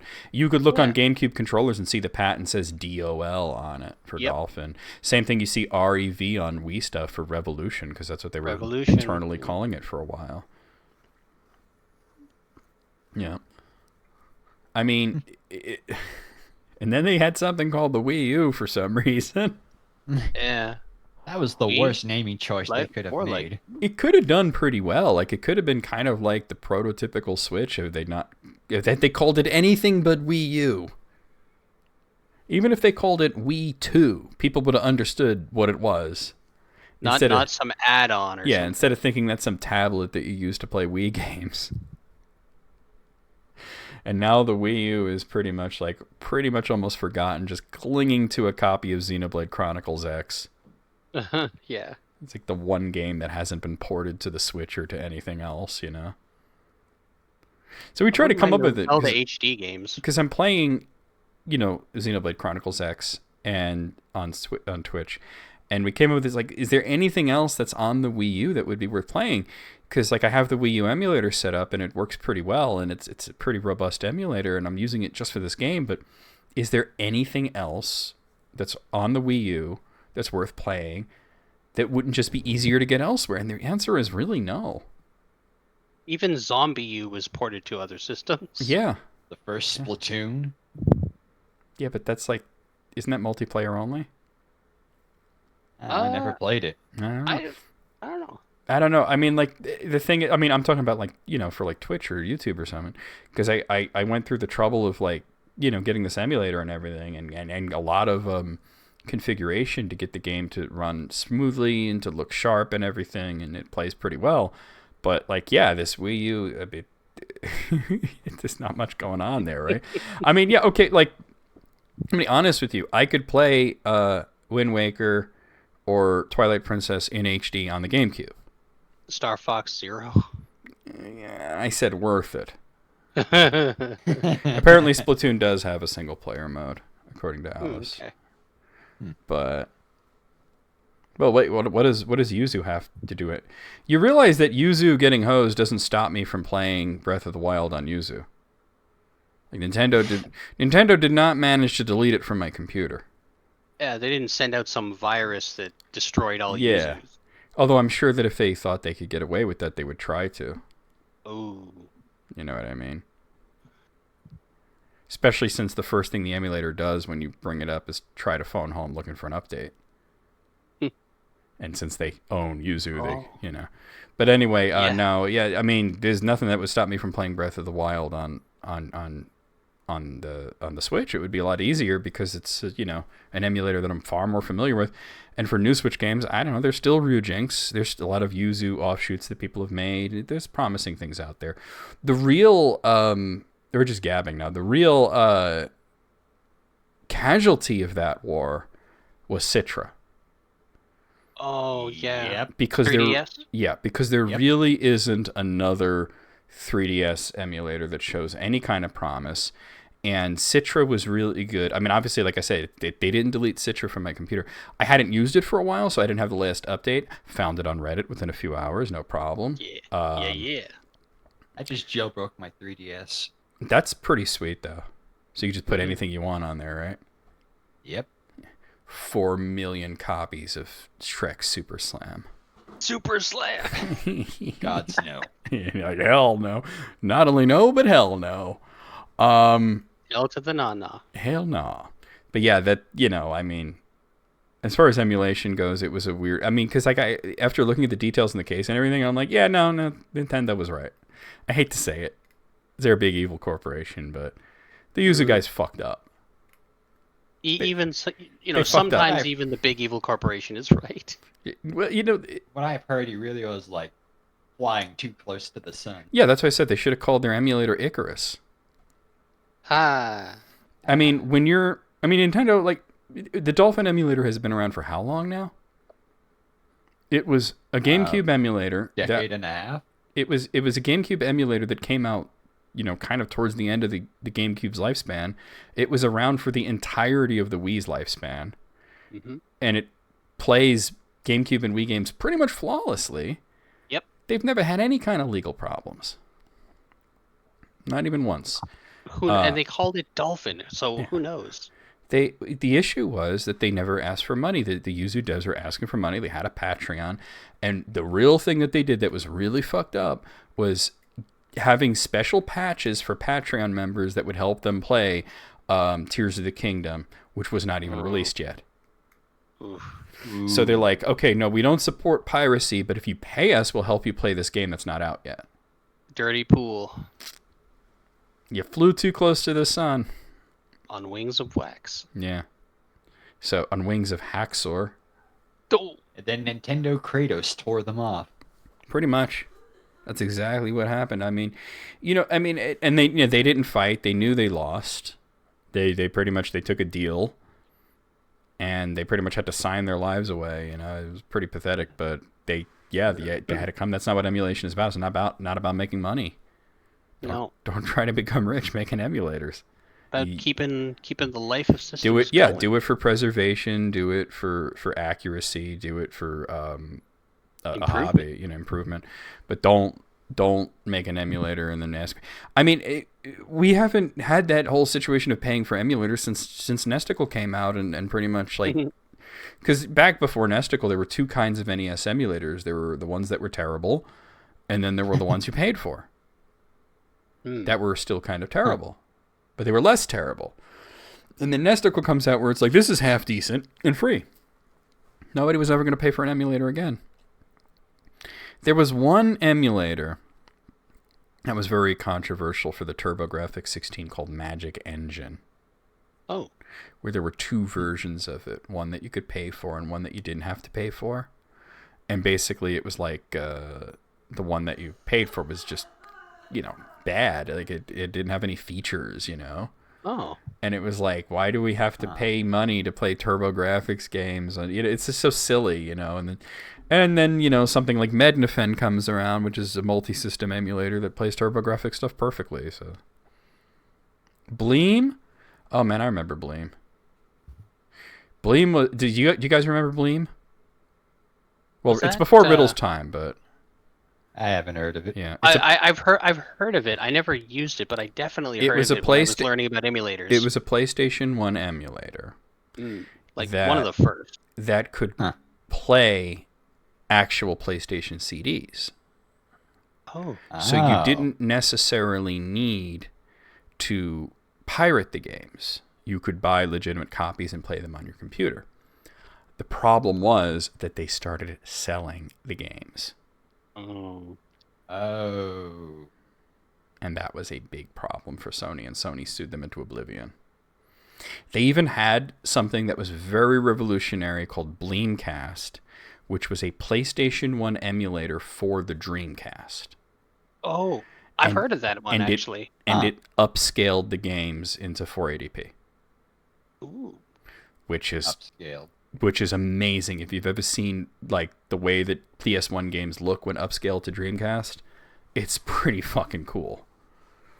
But like I said, they were trying to basically sell the video games.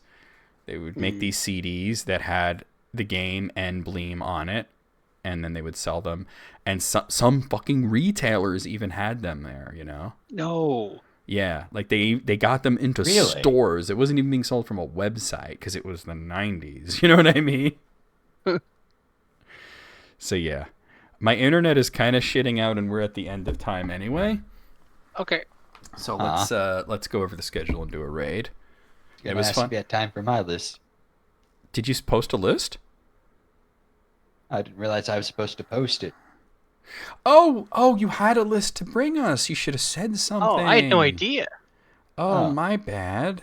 I didn't know. Sorry. I didn't know. Oh, damn. I forgot to ask you, and you didn't say anything. Well, you could either post it, and we could do it next month, or when you want to come back, you can hold it for that.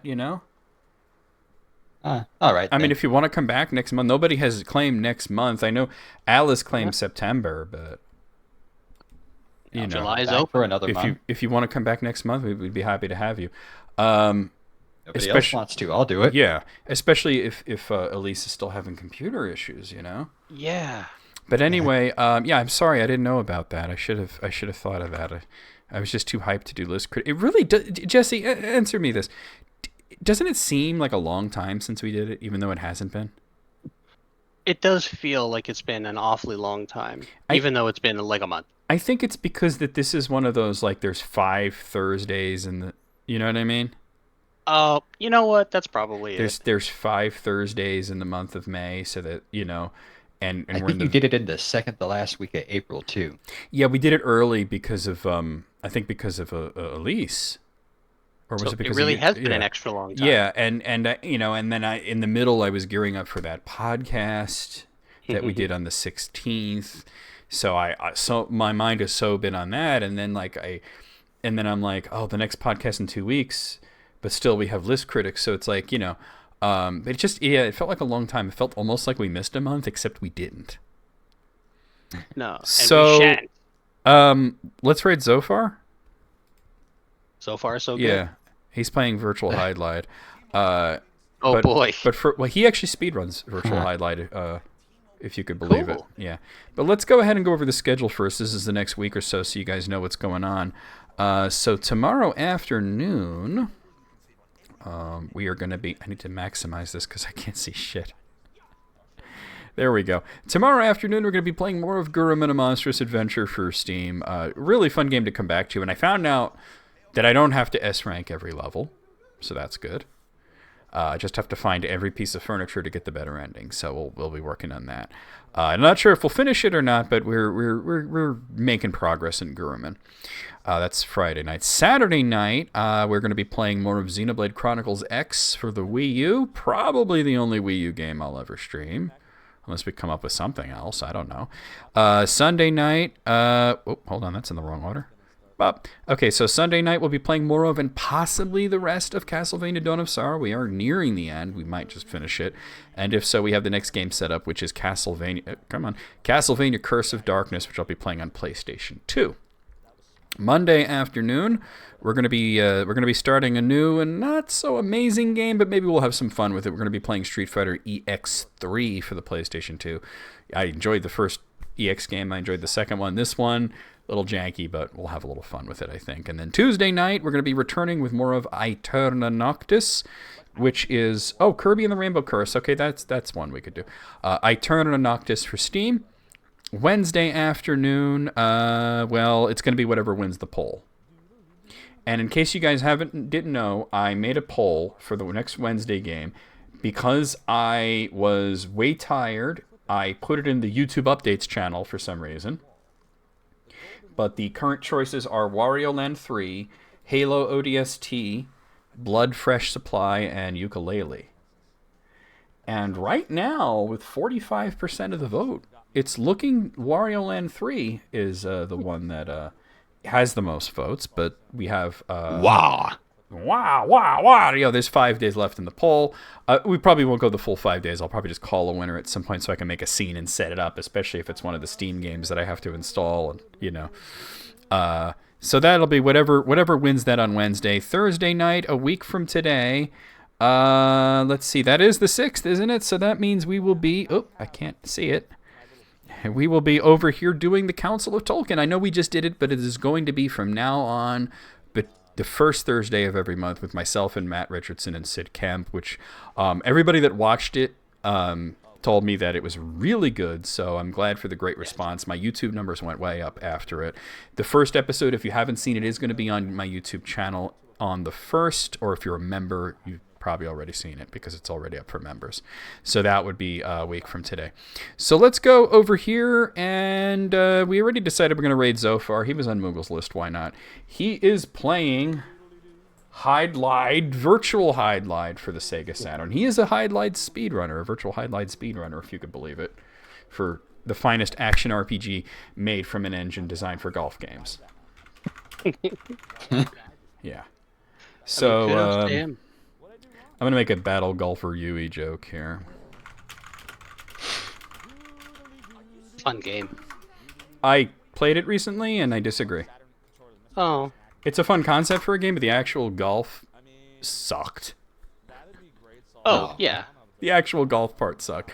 If you can't get that right, then don't even do it. You know, it was funny, but I get to a point where like the computer's hitting, you know, like every hit is like a ultra eagle, and I can't even get the ball to go where I need it to go because there's no measurements. They don't give me any numbers. But anyway, guys, there was a power bar, but it was simplistic. If you've played any golf game and then you go to Battle Golf for a year, you're like, why is this so simple? It's supposed to be old RPG. But anyway, guys, there's your raid code. Copy and paste it as we head into Zophar's stream. He's wearing the pirate hat. He is playing Virtual Highlight. We'll see you guys over there. We'll see you guys on Discord tomorrow for Guruman and just around in general. Here we go. Honk, honk, honk, honk, honk, honk, honk, honk.